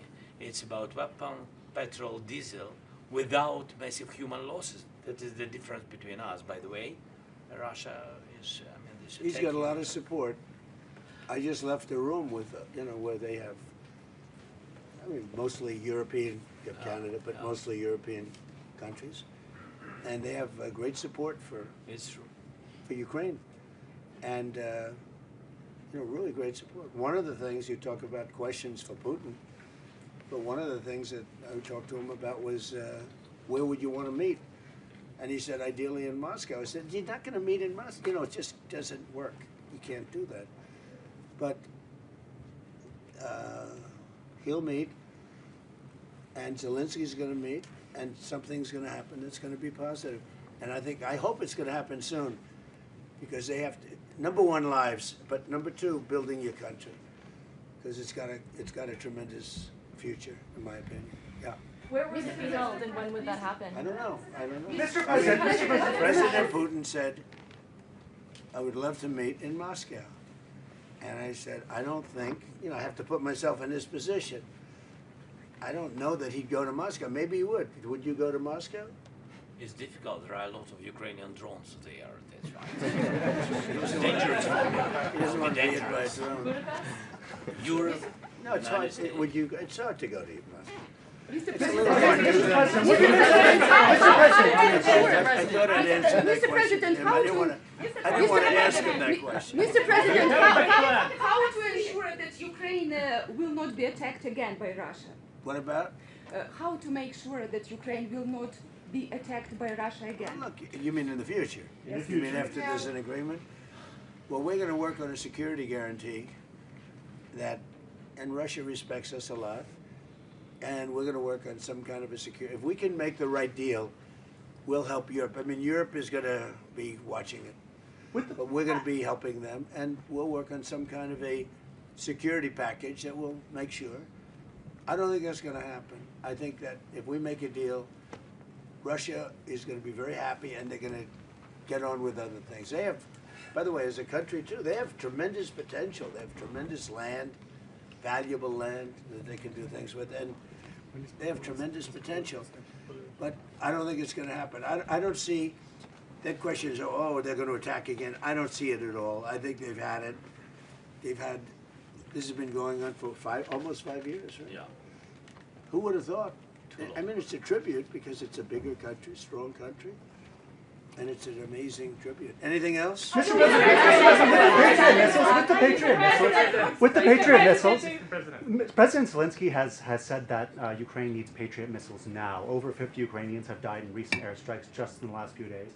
So in addition to these production licenses, which will take time, would you consider Not that much time, actually. Would you consider providing any to Ukraine immediately? We have Patriots, but we don't have that many. We need them for ourselves too, you know. Some, yeah, I mean some, but I think they can produce them pretty quickly. Once we explain it, we'll bring the company here.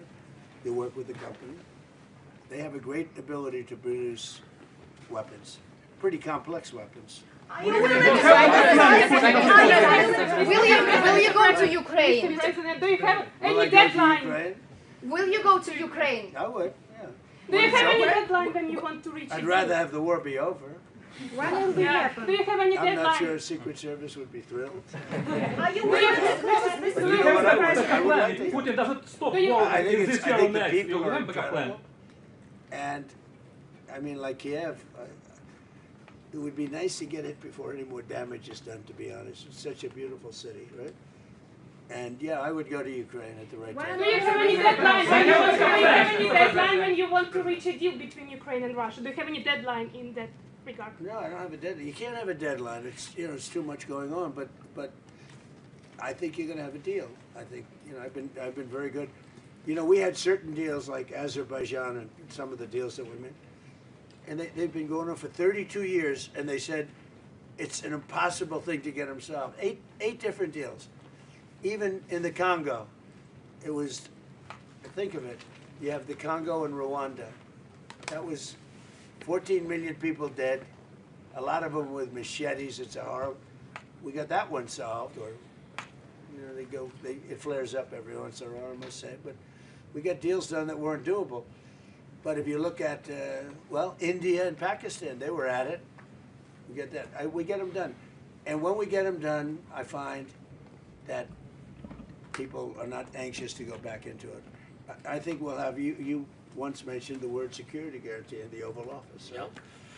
And, you know, I think they're going to need some kind of a security guarantee, but we're going to work with them. That's important. I think he thinks that's a very important thing. Yeah? The security guarantees are very important. And they'll live by it. Partially, President said about Patriots and licenses. The Patriot system is the best, you know, in the world for today. The best anti-ballistic system. So we used a lot of. That's the best. Yeah, the best one, and which was, I mean, checked everything during the war. So this is true. So with all respect to other partners, we are thankful for all the systems. Patriots. Well, they had different systems in Venezuela. Yeah. So Venezuela had systems that didn't work. We didn't have one plane shot down. We didn't have one. We had one helicopter operator who was incredible. He landed it perfectly, and his leg was almost blown off. And we gave him the Congressional Medal of Honor because very few people could have landed that. You know, you land them with your feet, really. more than anything else, and he landed it. He was really in bad shape. And at the State of the Union, we gave him, he was a handsome guy, big handsome guy, but we gave him the Congressional Medal of Honor at the State of the Union. So, look, he wants to get it done, and we're going to get it done. What's the status on a drone deal between Ukraine and the U.S.? And what's that? What's the status of a drone deal between Ukraine and the U.S.? Well, we would buy their drones, and we make drones. We make great drones, but they have an ability to make a lot of them, which is, right, Marco, amazing that in a war situation, they make them. They make them in basements. They make them wherever the hell you have a little shelter, even if you don't have shelter, I suspect, right? It's an amazing ability. Very few. Well, that's why I say with the Patriots, they would be able to do it. Most countries would not be able. They don't have the talent. You have very talented people. So, yeah, I think we're going to make that deal. You know, if we made that deal, we'd have great protection. I love the protection. Think if you had a lot of Patriots, you'd never be hit. As an example, in Kiev, where they get hit with missiles, those missiles, like what I said about the Abraham Lincoln, the missiles would be shot down. Yeah. So, and I think you'd start making them pretty quickly. Right? You like the idea? No, it's a great idea. I think everybody likes that one.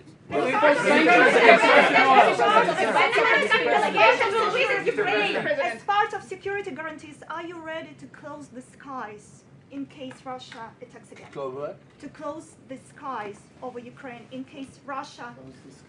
It's been as a part of security guarantees, are you ready to impose a no-fly? If it's necessary, yeah. I mean, look, I tell you, when we have a deal, we're going to have a deal.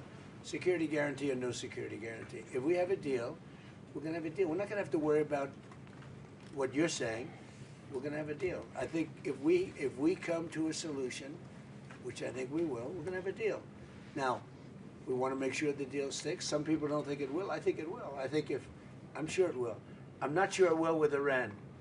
If we make a deal with Iran, I'm not sure that will stick.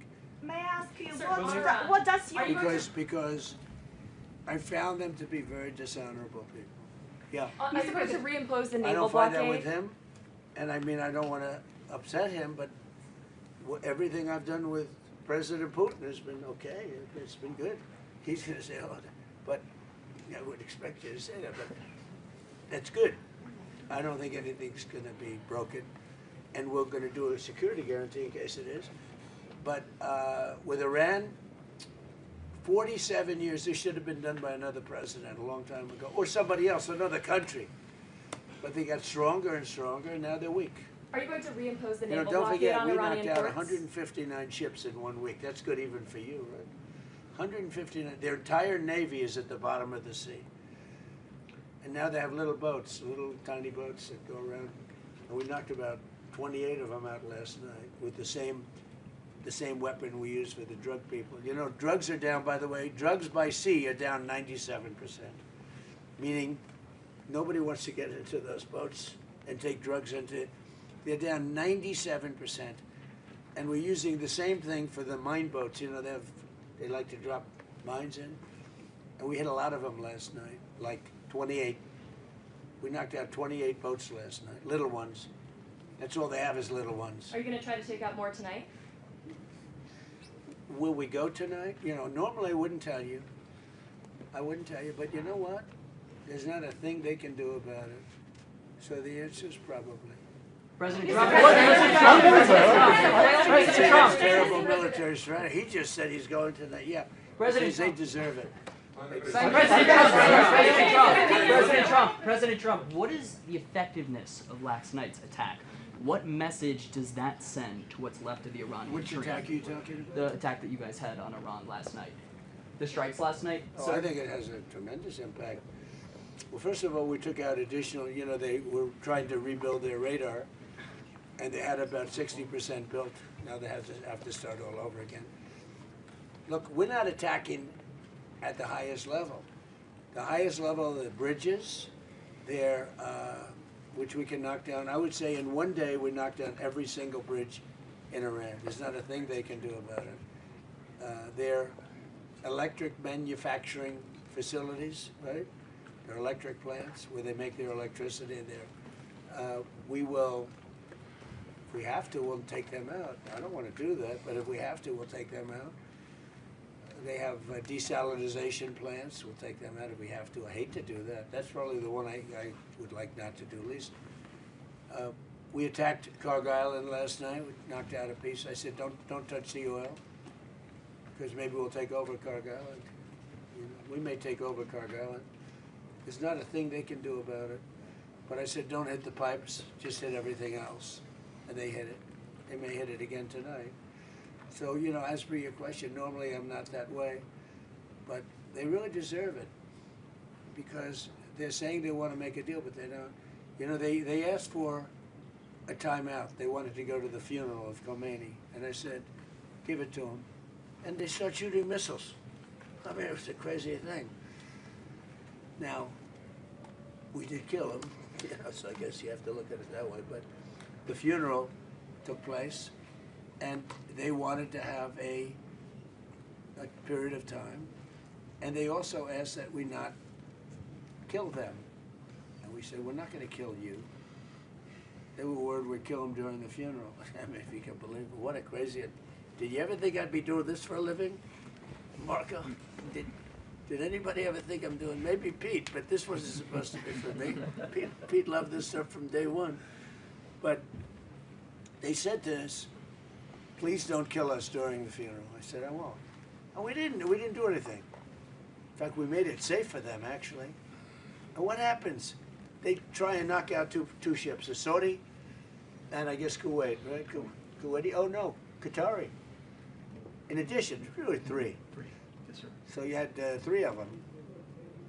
And it just, I don't know. I just don't know with them. A lot of people say they're very dishonorable people, and they can't keep a deal, so we'll see. Now, as to whether or not Steve Witkoff, Jared, and JD, and everybody working on that will talk, I guess they can talk, but I'm not seeing it with them, you know, with the people. My whole life is deals, I don't see it. I don't see it with them. Well, and there may be a big attack, and it'll knock out a lot of stuff. We don't knock out nothing, we knock out a lot. Pete, do you want to tell them about last night? Yes, sir. Last night, as you said, a lot of small craft that they were trying to harass shipping with, so that was a big part of what we targeted. Underground facilities where they were storing drones or missiles, coastal defense sites, radar sites, surveillance sites, anything used to harass shipping in the Strait of Hormuz. So anything they thought they had rebuilt or capability they were using was a target last night. And tonight, if we need to, on your order, Mr. President, we will hit even more and even deeper, because that's the consequence. And we may put down the blockade. We may put it back, the blockade. And it'll only be a blockade for Iran. Anybody else can have whatever they want. Now, of course, they'll drop some mines if they can, you know, if they can do it. But it's hard because we're taking out those little boats now with the same weapon we used to take out the drug lords and the boats coming in by sea. Think of it, 97%. For years, we had fentanyl and all the other drugs coming in from different countries, including Venezuela. And it was, you know, they'd arrest them, they'd bring them to a court, they'd be released, and they'd be back on another boat the next. 97%. What was done in the past had no impact. 97% drugs down coming in by sea. And now we're going to start doing it by land. The land is easy when we had to do sea first. And nobody, I mean, I think the 3% of the people that still do that, I think they're the bravest people in the world. We should probably give them a medal for bravery. Because it's, and we're using the same exact missile to take out the mine drop. They call them mine droppers. But we have mine sweepers. And one of the things that came up today is that European nations, the NATO group, they're sending mine sweepers. We don't need them now. We have pretty much the mines that cleared up, but they'll probably drop some more. They're evil people. They're sick people. They're mentally disturbed people. And it should have been done 47 years ago. Thank you, everybody. Thank you, guys. Thank you, guys. Thank you. This way, please. Thank you, guys.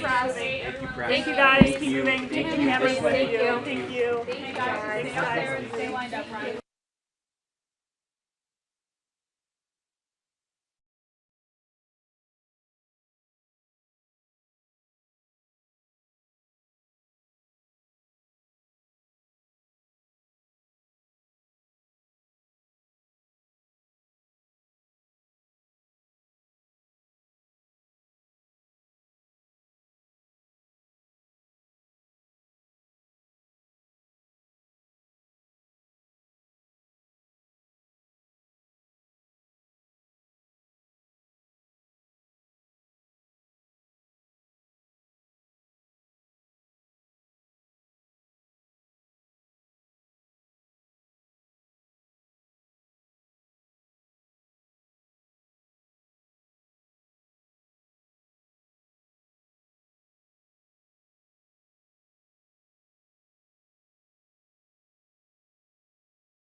vote, along with, actually, President Erdogan also felt very strongly.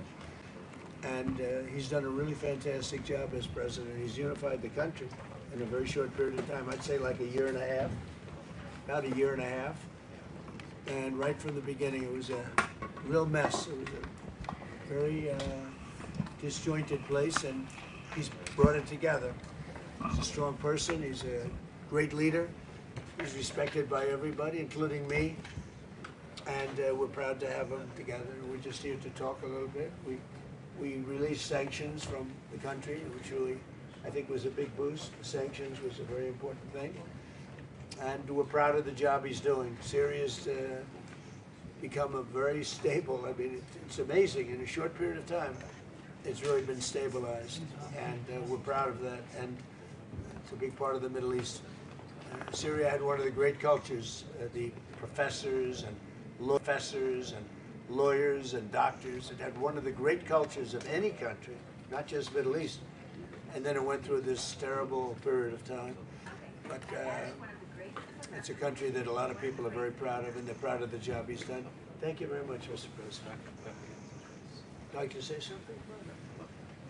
في الحقيقة نحن حققنا إنجاز كبير في تحرير سوريا وإسقاط النظام السابق.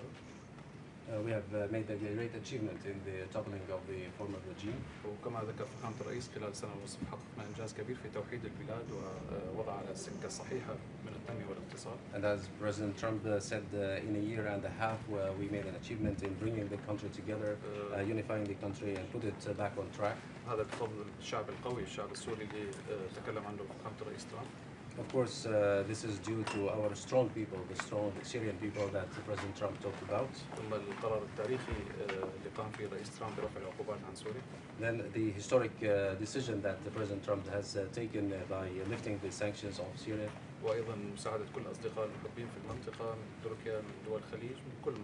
As well as the help of friendly countries and the loving countries in the region, Turkey and other countries in our neighborhood.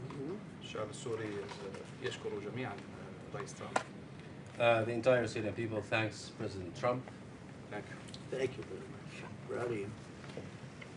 Do you have any questions? Mr. President, are you going to remove Syria from the state sponsor of terrorism list? I think I will, yeah. I think I will. Why wouldn't I? He's done a great job.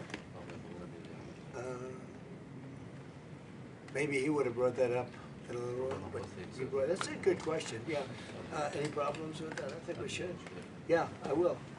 Do you still want Syria to help with Hezbollah in Lebanon? They could help, we'll find out. I think we're making a lot of progress. Mr. President, they could help. Mr. President, they would do a very good job. Prime Minister Netanyahu has been critical of aspects of your relationship in the last couple of days with President Erdogan of Turkey. He said that Erdogan has imperial ambitions on neighboring countries, presumably including Syria. Well, he hasn't been involved with Syria. If you think, he hasn't been involved with Israel at all. And he's left it alone. I wouldn't say he's a friend, because he's not a friend of, as you know, of Netanyahu, of Bibi. They don't get along, I think. But, for me, he's been great. Look, Turkey's been fantastic and a fantastic ally. They're also a NATO country. And Israel, we've done, no president's done as much for Israel as I have. Nobody even close. If you look at, just look at all the things with Jerusalem, all the different things that we've done. The Golan Heights, I did things, nobody has ever done anything for Israel like me. And we've made tremendous progress. And we've made a lot of progress with Iran too. Wiped out their military, but they should have been done 47 years ago. And if I could, do you think that that Prime Minister Netanyahu should be re-elected? There's an election coming in Israel, or would you like to see new blood? I can tell you this: he's been a great wartime president. We worked as Prime Minister. So we worked with each other very closely, and we went through a very big thing. We did a big thing together, and in my opinion, he's been a great wartime Prime Minister. I don't know anything about his politics. I'm not sure. I would think he should be popular because he did a very good job. We had and have a very good relationship. But he was a great wartime prime minister. President Trump. If you had other prime ministers, you know what? There wouldn't be in Israel right now. You know that? There wouldn't be. It would have been blown to pieces by Iran. If you had a weak prime minister, you wouldn't have, and if you had a different president, I guarantee you there wouldn't be, and Israel wouldn't exist today if you didn't have me as president. President Mr. President, you said new data from the Energy Information Administration revealed that U.S. crude oil production set a new record in the month of April under your leadership. That's right. Why is it important to keep hitting numbers like this at this moment in time? Why is it important that you were able to get this done and keep it on this trajectory? Well, when we decided to do this, it's called the denuclearization of Iran. We have to do it. We have to have. They're never going to have a nuclear weapon, and they admit they're never going to have it. But they behave badly. Always behave badly. There's something wrong with them. But when we did this, we thought oil would go much higher, and it didn't go very high. And now it's coming way down, and you're going to see oil drop very low. Now maybe we'll do some other things that could lift it a little bit, but I don't think it's going to lift it a lot at all. I think oil is coming down. There's tremendous amounts of oil. Scott, what would you say about that? Yes, so record production under President Trump in his first term. Now in his second term, the U.S. is an energy superpower. It's why we weathered the conflict better than anyone else. And just this weekend, Bloomberg wrote that there is an oil glut out there. And we think that safe, secure American oil maybe even should trade at a premium to the rest of the world. So we have, if you add it up, you take Saudi Arabia and take Russia, two big oil producers, we do more than twice as much. We do more than, so think of it, Saudi Arabia, Russia put together, we do more oil, and that's not including Venezuela. It's pretty amazing. And this all happened during my term. We started it at the first term. Biden blew it because he had no idea what he was doing.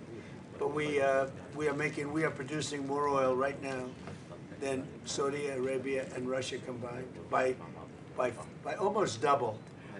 Okay, any other questions? Mr. President.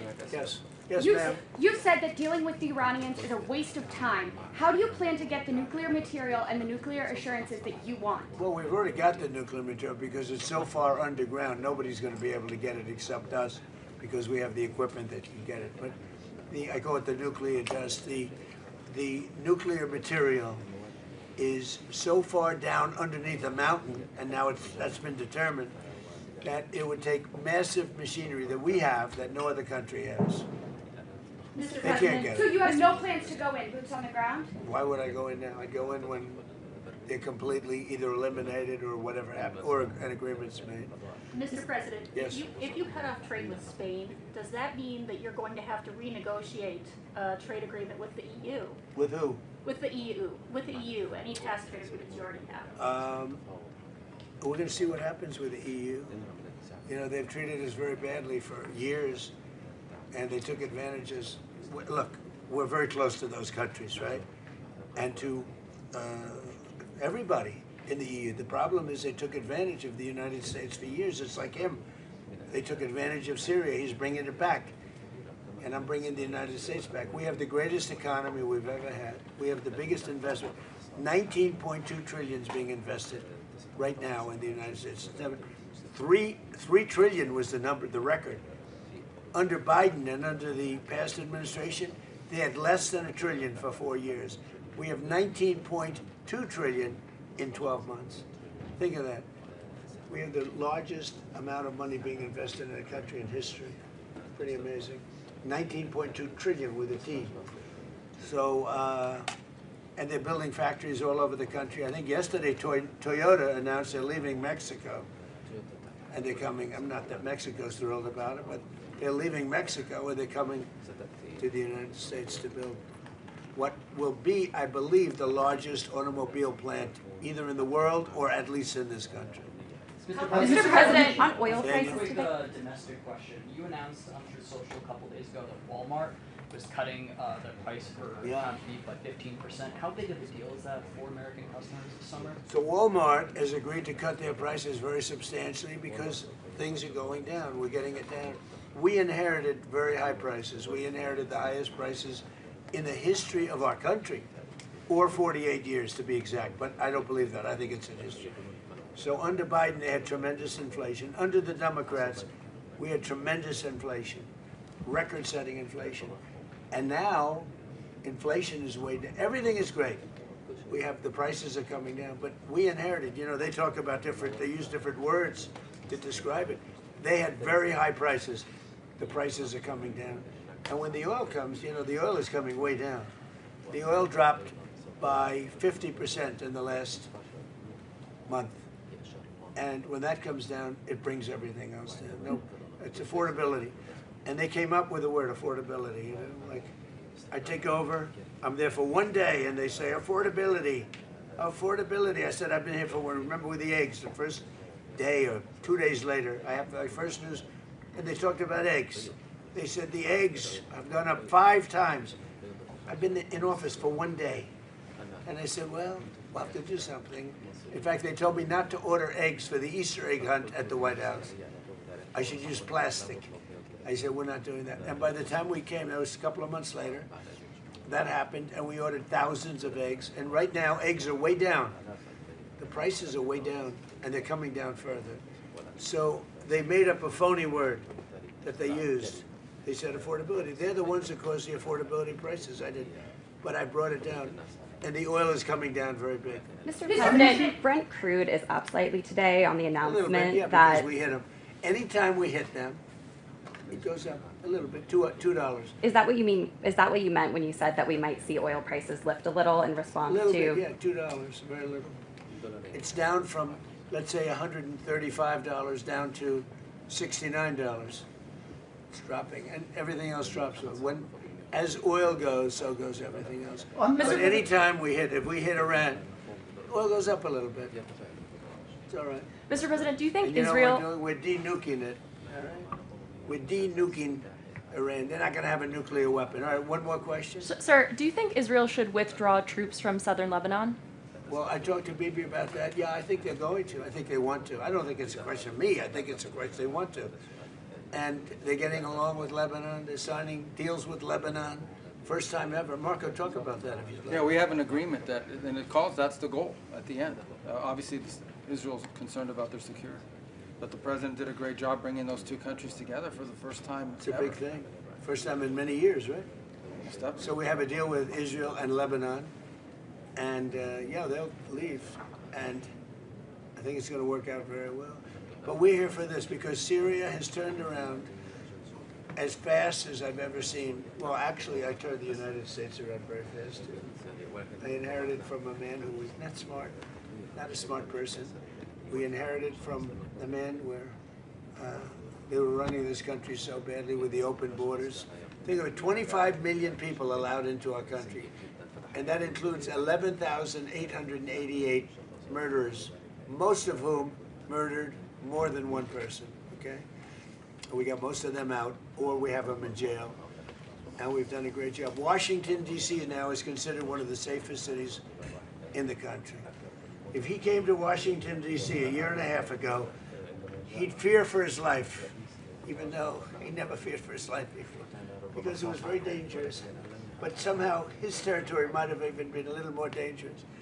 I joke because, you know, he comes from a rough environment. Would you say that's right, Tom Barrett? Huh? It's sort of funny to think. I don't think he'd be too concerned with Washington a year and a half. But we had a very, very unsafe Washington, D.C., and now it's one of the safest cities in the country. We put the military in. We brought Washington went from being an unsafe to one of the safest cities, and crime is down 94%. We don't play games. And we removed over 5,000 career criminals, many of whom came in through the open borders of Joe Biden. We did the same thing with Memphis, Tennessee. We did the same thing with in Louisiana. You have to speak to the governor, because New Orleans, the crime rate is down 78%, in a little while, and they had the best Mardi Gras they've ever had. So we're doing a good job, and he's done a great job too. And I thank you very much. Thank you very much. Thank you, guys. Thank you, press. Thank you. Thank you, guys. Thank you. Thank you. Thank you. Thank you, guys. You can head out right there. Thank you, guys.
1 2 1 2. Can you hear me? 1 2 1 2.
I can hear you guys, but you guys can't hear me, right?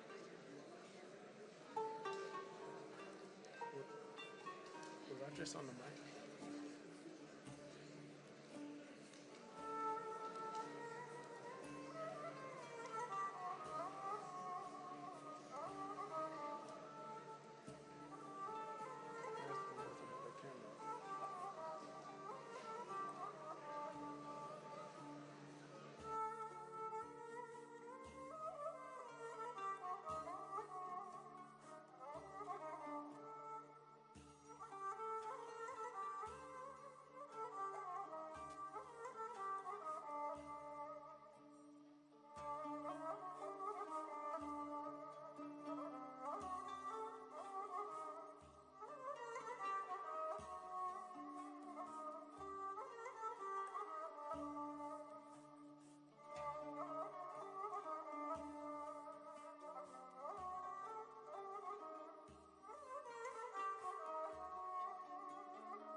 excuse me.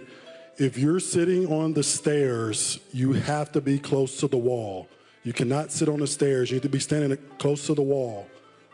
We need to have an area clear for ingress and egress on both sides, please. If you're sitting on the stairs, you need to be close to the wall on both sides, please. Thank you.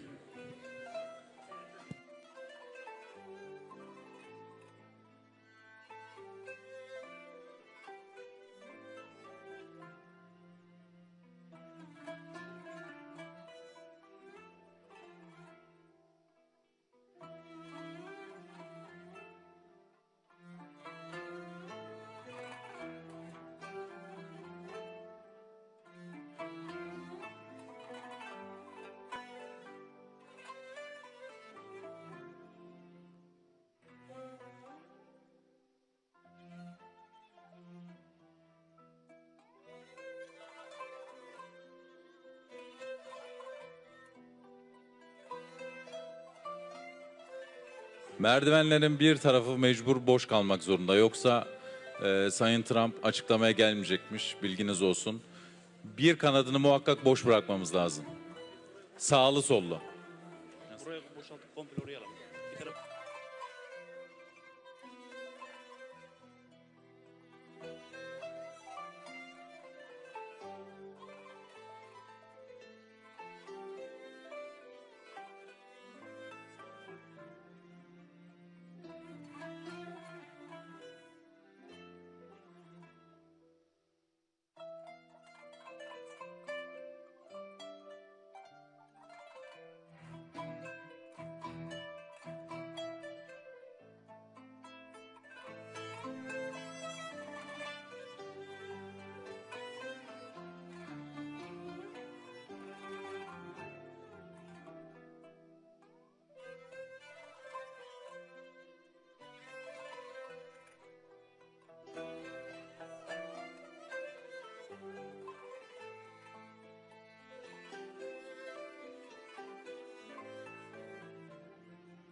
Ben çıkıyorum Ömer. Duyuyor musun? 2. Baktılar. Trump dinleyecek ya. Biliyorum.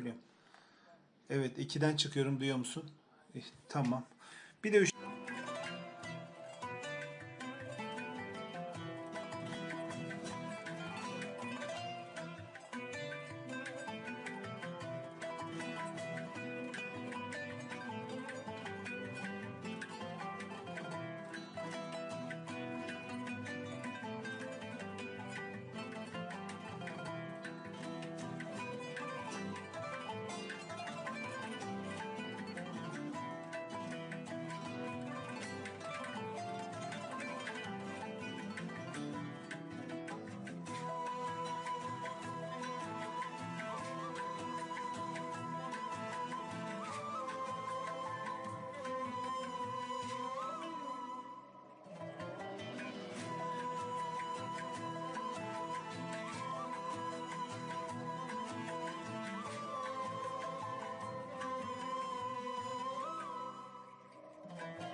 Ladies and gentlemen, the 45th and 47th President of the United States, Donald J. Trump.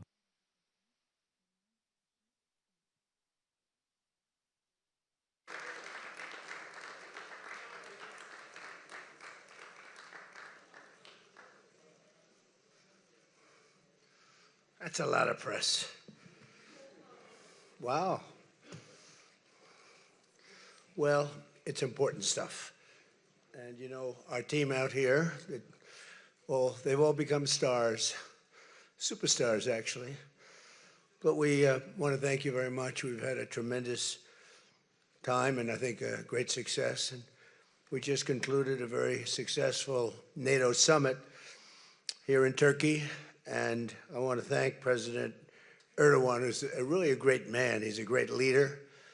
He's a friend of mine, been a friend of mine for a long time. He's a strong person, a very strong personality, and that's why he runs such a successful and good country, and really a great, I would say, a great country. Militarily, he's very powerful. People leave him alone, but he's really done a fantastic job. And from the moment we got off the plane, you look at the airports were beautiful. They built a new terminal for our arrival. Everything was beautiful. And so I just want to thank President Erdogan, who's done a fantastic job in Turkey. And I also want to thank NATO Secretary General Mark Rutte. Mark is an extraordinary person, smart, great leader. It's not easy leading so many leaders like that. You get a lot of leaders, and they're strong personalities, every one of them. And Mark does an unbelievable job. Couldn't find anybody better. I just want to say there was tremendous love in that room. The press got to see the sitting, but they didn't get to see the speaking. And I actually said, it's too bad the press couldn't see this, because every one of them spoke for a little while, and I spoke for a little while.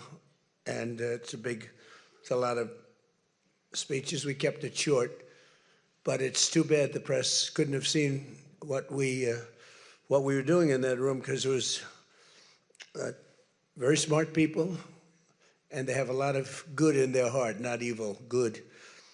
And they're doing a great job for their country. The world is doing well. We have, as you know, the oil is down. We'll see whether or not we keep it down. We should keep it down. We're doing things that should have been done 47 years ago with Iran. And I just want to say that throughout my first term and over the past 18 months, the United States has led a historic effort to dramatically increase the defense spending and to have equipment that no other country in the world has. When you look at Venezuela, when you look at Iran, essentially demolished their military in a couple of weeks. They had a good military, they had a good navy, they had 159 ships, everyone's at the bottom of the sea. They had hundreds of airplanes, they're all gone. They were all lying burned up on the runways. They were totally decimated, their radar's gone. Everything's gone, their leaders are gone, frankly. And their combat capability is pretty low. They have a small percentage of missiles left. They have some of the launchers, missile launchers left, call them launching pads, but most of that's been destroyed too. So we have the strongest military in the world by far, not even close, everybody admits that. Last year's summit in the Netherlands was great also, and we achieved an unprecedented agreement to increase the annual defense spending, and it's the benchmark, raising it from 2% to 5% of GDP, which everybody said was impossible. And now they're all thanking me, and most of the countries have agreed to it. We have a couple of that didn't, but I have a feeling they're going to, and pretty quickly. In fact, today they were very positive. One of them in particular was, I didn't think, a good team player. Today was a great team player. As all of the leaders understand very well, the United States remains by far the largest contributor to NATO, monetarily and maybe otherwise, and the strongest military anywhere in the world. And they respect us as a country. Again, they didn't respect us 2 years ago. They laughed at us. NATO laughed at us. Everybody laughed at us. They don't laugh anymore. There's no more laughing. This year we invested a record $1 trillion in our armed forces, and we're going to be asking for 1.5 trillion coming up. We have the money being spent on the best equipment anywhere in the world. In the working session this morning, we discussed the progress other members are making toward the 5% target, and they're making great progress. Many of these countries are very rich, by the way. We don't have to feel sorry for them. But it doesn't mean they're properly protected. There's a big difference. Some have truly answered the call, and others are making big changes and will be answering the call. I think I can say in all cases they're going to be answering the call. And we'll be taking in over $1 trillion a year toward defense. And that's a tremendous amount of money. It's a big up. They were at 2%. They were actually at 1%. I got them to 2%. Then I wanted to get them to 5%. And we got up to 5% the last time. And they're, you know, just again, if you could have seen the respect and the love in the room, and it's love really for the country, for our country. I don't want to say me because you'll say, oh, he's so conceited. He's such a conceited person. But they do. I mean, you know, they like the job I'm doing. They said, sir, we love you. These are grown people saying that. Isn't that nice? Maybe, I don't know, maybe they're trying to get to me. And in the way they did, because there was tremendous unity in that room. And I urge all nations to accelerate their plans to get the benchmark as quickly as possible. The benchmark is going to be that 5% number. That's the number it should have been for years. As a result of the commitment we achieved last year, defense spending of other NATO members surged by more than almost $150 billion in 2025, and much of that money is being spent on American-made equipment. They all want American-made equipment. We're pushing very hard to have the defense companies, and they're great. We make the best equipment, the Patriots and the Tomahawks, and everything we have is considered to be the best. Not by me, it's everybody wants it. I wish we made it faster because we could sell as much as we could make. And as you know, I had Lockheed and every one of the companies, all of the companies who are Raytheon as an example, Boeing. So many of those great companies are now building plants. They had big plants, but they were using them 24/7. I said, that's not the way to do it. You have to build more plants. You don't have to just go overtime. No tax on overtime. Remember that, please? No tax on overtime. Those people are happy. But they were doing literally 24 hours to get the Tomahawks done and the Patriots done and all of the other defensive and offensive equipment done. It's the most sought-after equipment in the world. You saw that with Venezuela, where they had a lot of great equipment. It wasn't ours, and it didn't work. Our equipment works, but we have to produce it faster for other countries. For everybody, including ourselves, we have to produce it faster. So we think within a year and a half max, we'll be, instead of waiting for a year or 2 years, we'll be having it on a 2-week wait, maybe a 1-week wait. That's what I want. And it'll do really well. A lot of people are, just waiting. They're waiting. They want to get this defensive equipment, maybe in particular the defensive equipment, but offensive and defense. As much of that money is being spent on American-made equipment. That's the money that the European and Canada are spending, European countries mostly, and Canada. And they're spending that with the United States, largely. And it's American-made, made in the USA, as we say. Weapons, munitions, supporting thousands of American jobs. This will increase. We have the highest number of jobs. Right now, we have the most people working in the United States that we've ever had in the history of our country. We have the biggest investment ever made, $19.2 trillion. That's 6 times more than we've ever had. Think of it, 6 times more. And what did that were tariffs. Without the tariffs, I think we would have done fine, like at about 2 or 3. The last administration had much less than $1 trillion invested for 4 years. We have 19.2 trillion invested in 1 year. We haven't gone into the extra almost a half a year, 1.5 years. Those numbers won't come out for a little while. So we have 19.2 trillion, not billion, not million, trillion with a T, invested in plants and equipment that's being built all over the country. Eli Lilly is building plants, big drug, Merck, all of them, the drug companies are building. The car companies are building like crazy. In fact, as you probably saw a big announcement yesterday, Toyota is leaving Mexico and they're going to build one of the biggest car manufacturing plants in the world in Texas. That's because of the tariffs, because we don't mind if you build in Mexico, but if you build in Mexico, you have to pay 25% tariff. If you build in Japan, or if you build in any place, China is a much higher tariff. It's 100% tariff because we don't want to lose our jobs. We don't want to have our workers lose their jobs. We have the largest number of plants being built for the most money ever in the history of our country. Car plants, AI plants, and all other plants, pharmaceutical plants, chips.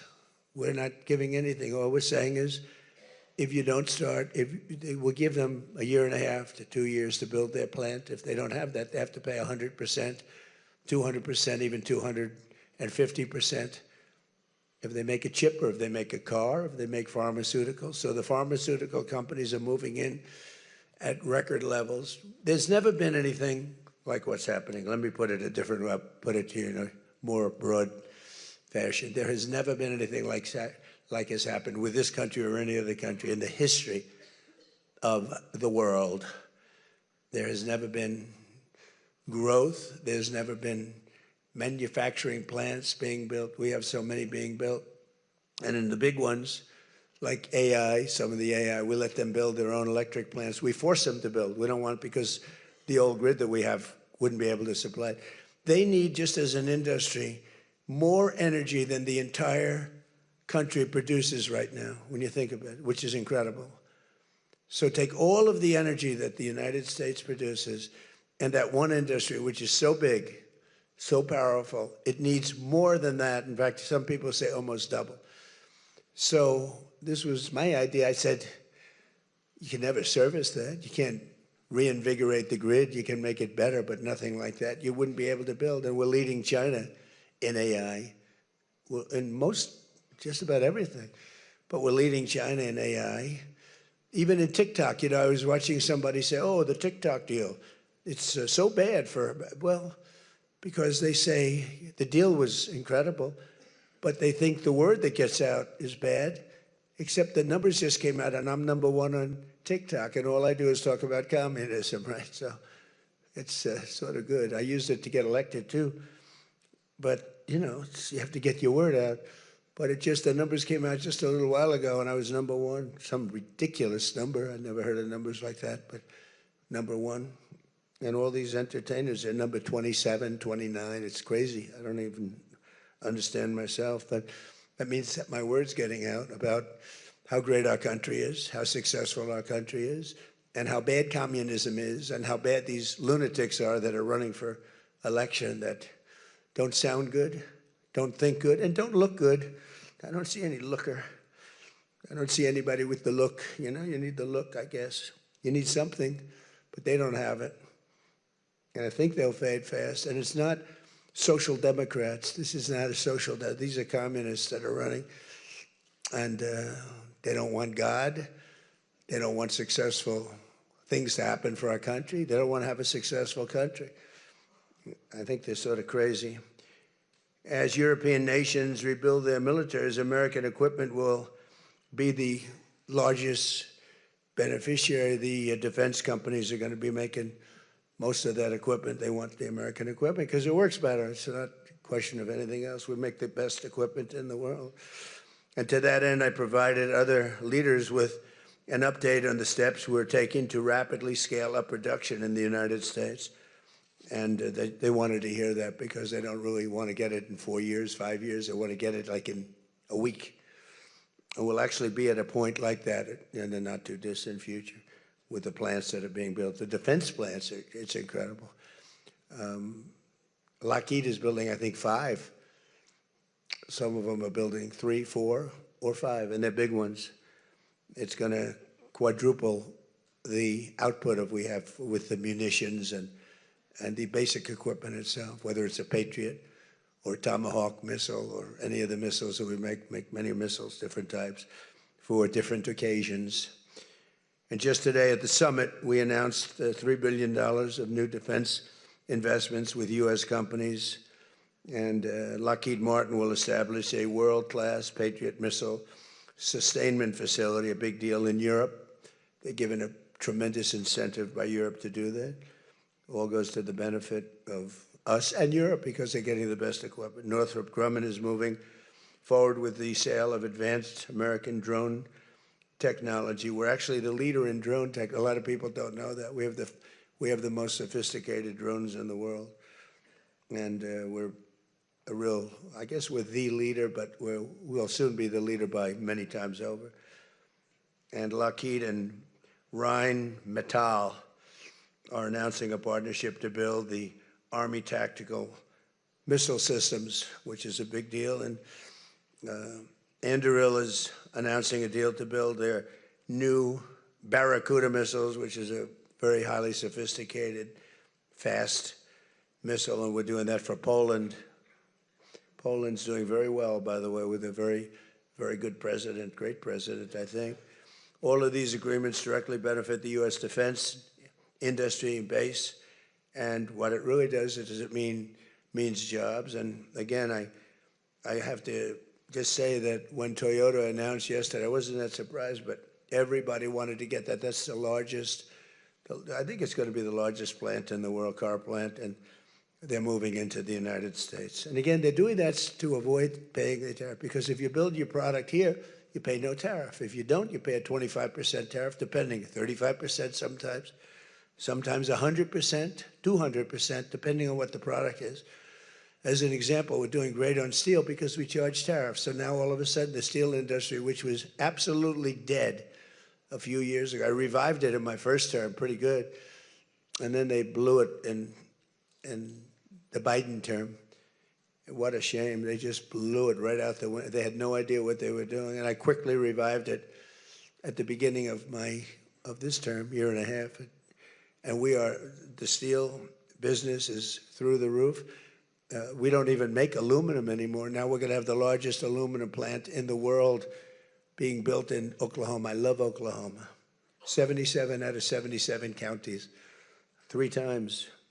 And it's great. It's a great state. They're going to be building the largest aluminum plant in the entire world in Oklahoma. It's starting very soon. Over the course of the past 2 days, I had a number of excellent discussions with other leaders at the summit and held productive bilateral meetings with essentially all of them. We had dinner last night. Just about all of them were there.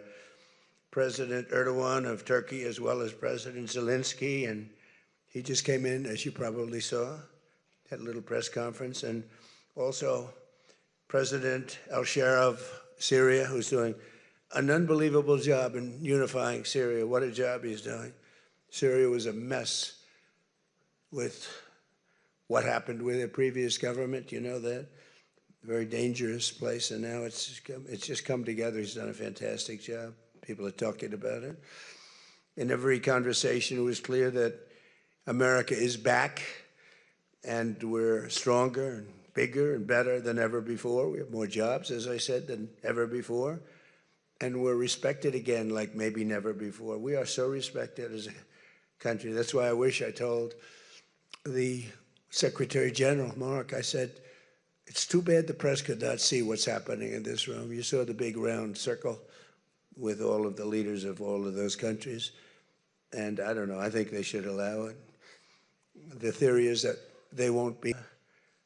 So many of the presidents, prime ministers, they were all here from NATO, the NATO countries. And in particular, we have to thank the Secretary General Mark Rutte for doing a fantastic job. He really put on a tremendous, his was just something, he's a unifier. He's a tremendous unifier. So I could take a few questions. We've done a few of these already today, so I don't think we should take too many.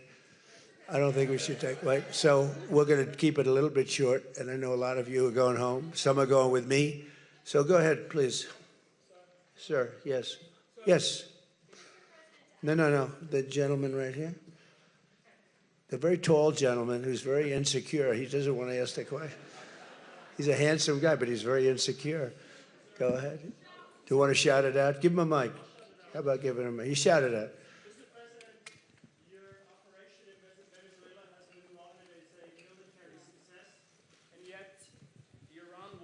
Seems to be a strategic dead end for you. Why are you apparently unable to end the Iran war? So I think we're doing just the opposite. The Iran war has been a tremendous military success. And, you know, I can only answer the question by saying they're not going to have a nuclear weapon. I think it's been, I was there for one reason, that Iran cannot have a nuclear weapon. I call it, we denuclearize Iran, and that's happened. They will never have a nuclear weapon. That stuff is so far down under a mountain. It's a granite mountain that collapsed on top of it. Take months to get it out. I think it's a tremendous success, Iran. And you see the oil prices are lower than they were when I started. And people like to say that, but look, they have no military left. Their Air Force is gone. As I said, their ships are gone. 159 ships are gone. They're at the bottom of the sea. Their radar is gone. Everything's gone. So when you say not a success, it's a tremendous success. The fake news likes to say how well they're doing. They're doing terribly. They have 350% inflation. When the war started, they had like 6%, 5%. They have, they want to make a deal, but they don't know how to make a deal. And then they go around shooting ships at night. I don't like that. You know, they're dealing with very fine people. They're dealing with Steve Witkoff. They're dealing with Jared Kushner and J.D. Vance. And they're dealing with Marco and Scott. They're dealing with great people, but I don't know. I think they're a little loco. They're a little crazy. But they told us they'd like to go to the funeral of a very, a person who was, killed a lot of people. Khomeini killed a lot of people over the years, and there for a long time. Don't forget, what we did should have been done 47 years ago. It could have been done any time within 40. This has gone on for, they were the bully of the Middle East. So they're a much different country. Now, in one day, all of their anti-aircraft things are gone. That doesn't mean they're not going to get a plane at some point. But all of it's gone. Everything's gone. Their leaders are gone. They had leaders, they're gone. And they had another set of leaders, they're gone. Now they have another set of leaders, they may be gone. Who knows? And you know what? I may be gone too, because I'm their number one target. It's out all over the place. I'm their number one, because they're scum. That's the way they act, and that's the way they've done it for 47 years. But I'm doing what's right for the country. I'm doing really what's right for the world. They have to be stopped. And they've killed thousands, hundreds of thousands of people. They killed 52,000 protesters over the last 3 months. So when you say we're not doing well, I think we're doing phenomenally well. Our military has been incredible. Plus, we had a blockade. Did we have a blockade? Did you ever see a blockade work that way? You know, for you that said we're not doing well there. We did great in Venezuela. That was a one-day war, and they're very good military. You know, it's a very military country. We took out one of the worst human beings in the world, Maduro, and he's in jail waiting for trial. But what he did to this country was incredible, including the fact not only the drugs, but he had people pour into the country from prisons. They opened up their prisons. They allowed them to come in. We're getting them out. We're getting them all out. But we have, with the Biden open border policy, with Kamala as your border czar, remember? She was a border czar, but she never called Border Patrol, never once, and she never went to the border.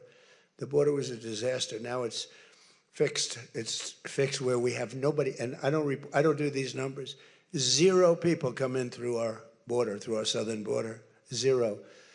And that's been announced now every month for the last 12 months, 0. We had millions of people come in, under 25 million people, I think more than that under Biden.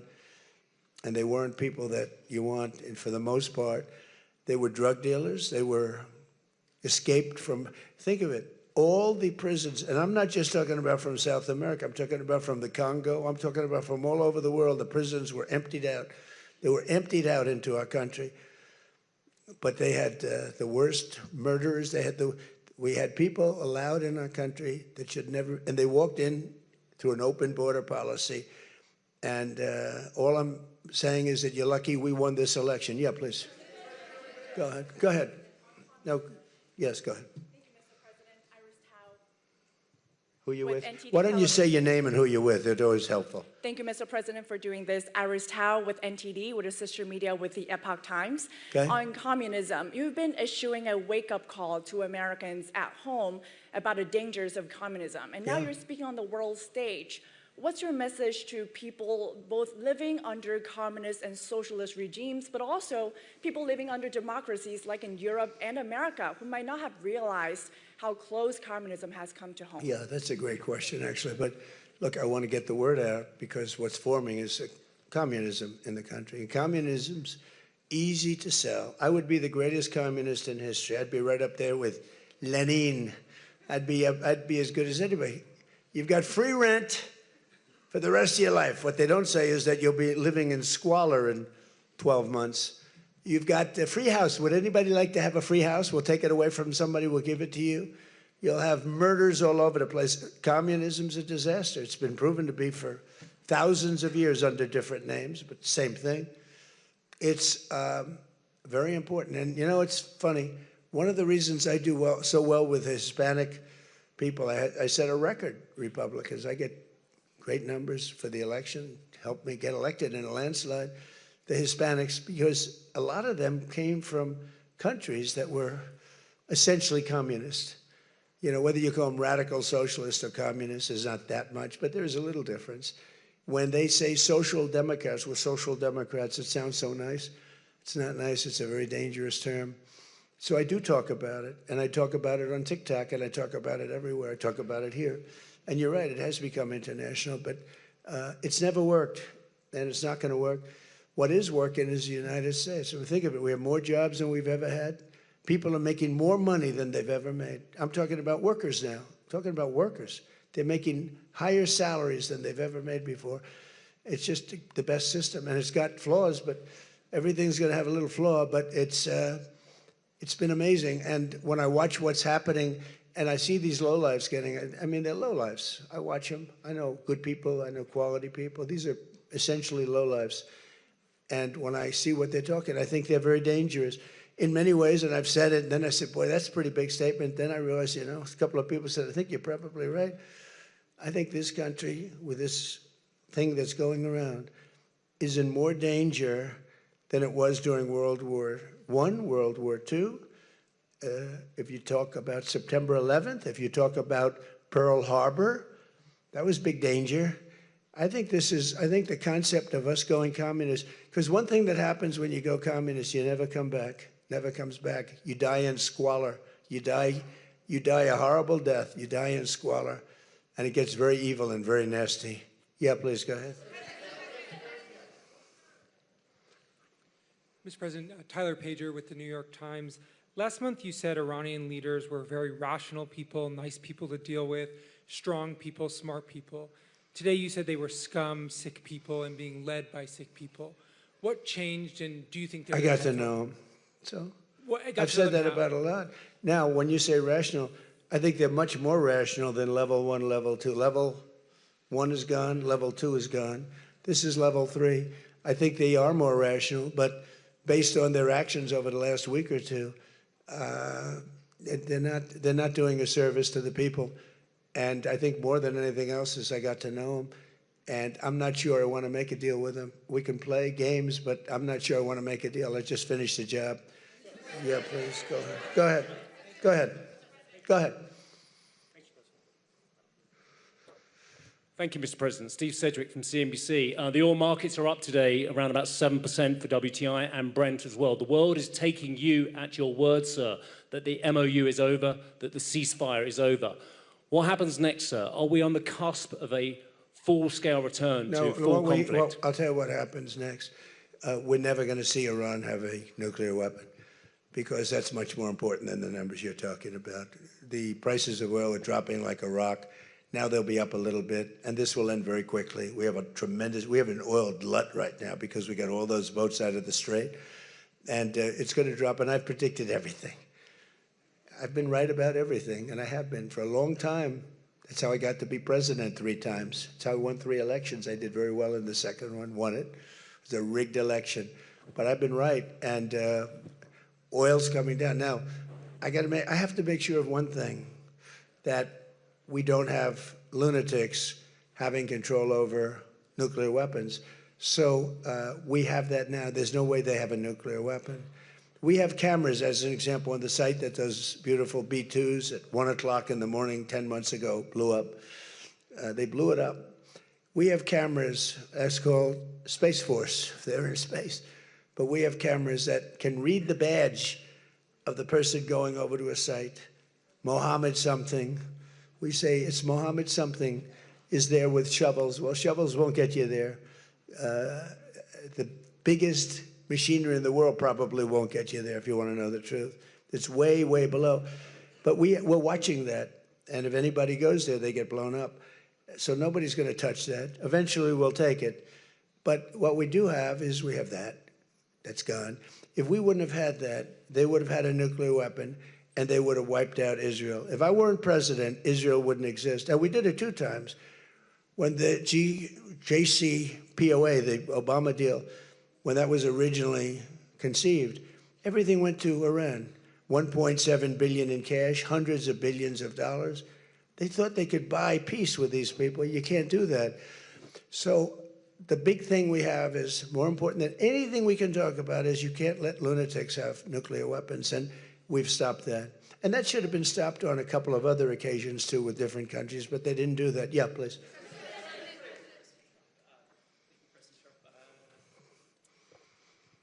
Stephen Nelson from the New York Post.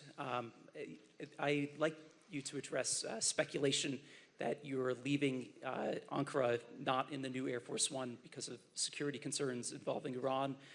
You've spoken today twice about them possibly assassinating you and possibly being successful. Did that concern have something to do with Well, I speak about it a lot because, you know, the life of a president is very dangerous. It's 5.2%. You know what a race car driver is? 1/10 of 1%. A bull rider, that looks pretty dangerous to me. It's 1/10 of 1%. No, it's 5.2% is you don't make it. You should have told me, you're an excellent reporter. You should have told me that years ago. Maybe I wouldn't have run. It's a very dangerous profession. No, I'm #1 on the kill list for Iran. They're lovely people. I'm #1. So I don't know. I can't tell you that, but I don't really care because I'm doing my job and I'm doing it, I hope, better than anybody's ever done it because we have a country that's hot and really, really successful. But I mention it only because it's on the list. I mean, it came out. There was another list came out yesterday, and I'm #1 on. I like being #1 on TikTok better, but I'm #1 on the list for killing. Go ahead. Hey, Sean McCreesh, New York Times. But why aren't you flying the new plane home? Say what? Why aren't you flying on the new Air Force One home? It's flying to Europe, to one of the big bases, 2 or 3 of the big bases, where we can show it to the people. And we'll be going home by normal methods. But we have it going to Europe, to a couple of bases, actually 1 in particular, but it's going to go to a couple of bases, stop, so the soldiers can see it, because it's truly magnificent. Yeah, please? Go ahead. You want to go? Okay, go ahead. Mr. President, Harici Media, Tunç Akkoç, Türkiye. Mr. President, it seems that the war with Iran may start again. What do you expect from your European allies? I don't think it's going to start again. I think it's going to go very quickly. They hit a couple of ships, and so we hit them much harder. When they hit, we hit 10 times harder. You know, we hit much harder than they do. We have a lot better equipment than they do. We may even, somebody asked before, do you think you'll hit them tonight? I said, we might. Yeah, we might. But when they hit, we hit. You know, it's what we use their language. We speak their language. No, I don't think so. I think anything that happens is going to be over very quickly, and we'll only make it safer, including for oil. Oil is going to be very free, very easy, and it's going to happen very fast. We have the Hormuz Strait. The boats have pulled out. I mean, there's a gusher of oil right now. We have a lot of oil. And no, anything that happens is going to happen very fast. We're not looking for long term. Okay, go ahead, Red. You said today that countries... You're with who? MS Now. MS Now. That's a failing network. Why would you want to work for them? MS Now. Can you imagine? They wanted to get away. They took the name NBC because they were embarrassed by it. Go ahead, let's go. When you hear this question. You said today that countries like Spain, Italy, and the UK were not there for the U.S. and its war with Iran. Should those countries be attacked, will the U.S. be there for them? Well, I'll tell you what. Number one, Spain has been very bad, but, you know, Italy's been good, and almost all of the countries have been good. They just had a bad moment. They didn't help us. We didn't need their help, but if we would have wanted their help, I said, by the way, if I want help, Sir would rather remain on the sidelines, and I didn't like that answer. UK gave an answer that was sort of weirder than that. They went out. I said, would you like to help? They said, we do, but we want to wait till the war is over. This was not in the spirit of Winston Churchill. So, yeah, I mean, I'll tell you what, I can only say if there's one word that comes out of today, it's unification. I've never seen anything like it. Every one of those countries, they love us, they love each other. That was tremendous unification. It was a nice thing to say, and it was a very fair question, too. Yeah. Green? Green? Yeah, you're wearing green, right? Thank you, Mr. President. Eda Turul from Haber Global TV, Turkey. Mr. President, after your meeting with President Erdogan, can you tell us whether you and President Erdogan reach an understanding on Turkey's return to the F-35 program and the future of U.S.-Turkey defense cooperation? And do you believe U.S.-Turkey relations are entering a new chapter right now? Well, I had a great relationship in my first term. You remember Pastor Brunson, and he was put in jail for 35 years, and I called. He was an evangelical hero, actually, very good man. And I called President Erdogan, and he let him out. I didn't pay anything like Obama and Biden pay billions of dollars all the time. I never paid any for anybody. I just tell him, let him out. Let him out. But in this case, I didn't say it the second way. I said it the first way. I said, look, he's a good man. He's highly respected in the evangelical, and I'd like you to let him out. And he was in my office, in the Oval Office the following day, Pastor Brunson. I had a great relationship. When Sleepy Joe Biden got in, bad things happened with a lot of things between the border. Everything was bad. We were laughed at all over the world, and we had a very bad relationship with a lot of countries. I think Turkey was one of those countries. But that changed on November 5th when we had the election. And it's one of our best relationships. We have a great relationship. And they're talking about the F-35 airplane, and it's the best plane, and everybody wants it. And we have to make a decision who we give it to. I mean, my inclination, because he stayed out of, he's not a huge fan of Bibi, and he's not a huge fan of Israel, but he stayed out of that war. He could have gone into that war very easily, and he didn't. At my request, he stayed out of that war. He's been a very good ally. I mean, Marco could tell you, we have a very strong relationship with Turkey. You know, it's a very big country. It's a very powerful, militarily, it's the second most powerful country in NATO. It's a NATO country. So whether or not we do that, I haven't totally made up my mind, but my inclination is to say, look, he's done everything. He's helped us in so many different ways. And you know who else has been good to us? China. China never came into the war. They get 50% of their oil from Hormuz Strait. They never came into the war. They never said, I'm going to send a ship in 5 destroyers along each side of the ship. They never did. No, President Xi's been great. Everyone's been sort of great, to be honest. You know why? Because they respect our country again. They laughed at our country. They thought we were a bunch of fools. They saw a president that couldn't talk, he couldn't walk. He was a disaster. They lost respect for our country, but now they have more respect for our country than they've ever had before. Thank you all very much. We'll see you back. Thank you very much, everybody.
Bekle.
Which car?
I can't see anything.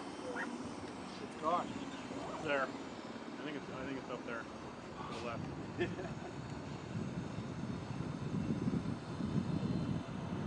get it? I think it's back around to the left there. Have them send it to me on WhatsApp. I'm not sure.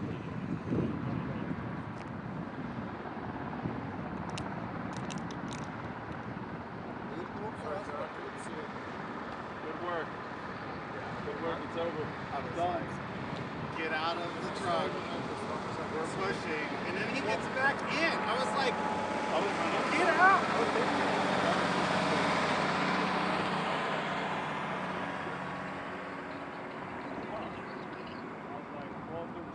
That could be that. I'm not sure. No. And I like checked my phone. And then I heard you yelling. And I was like, oh, shit. Hopefully I came fast enough. Yeah, I mean, we got it done. You did. Alright, I need to turn in this radio and then we're getting out of here.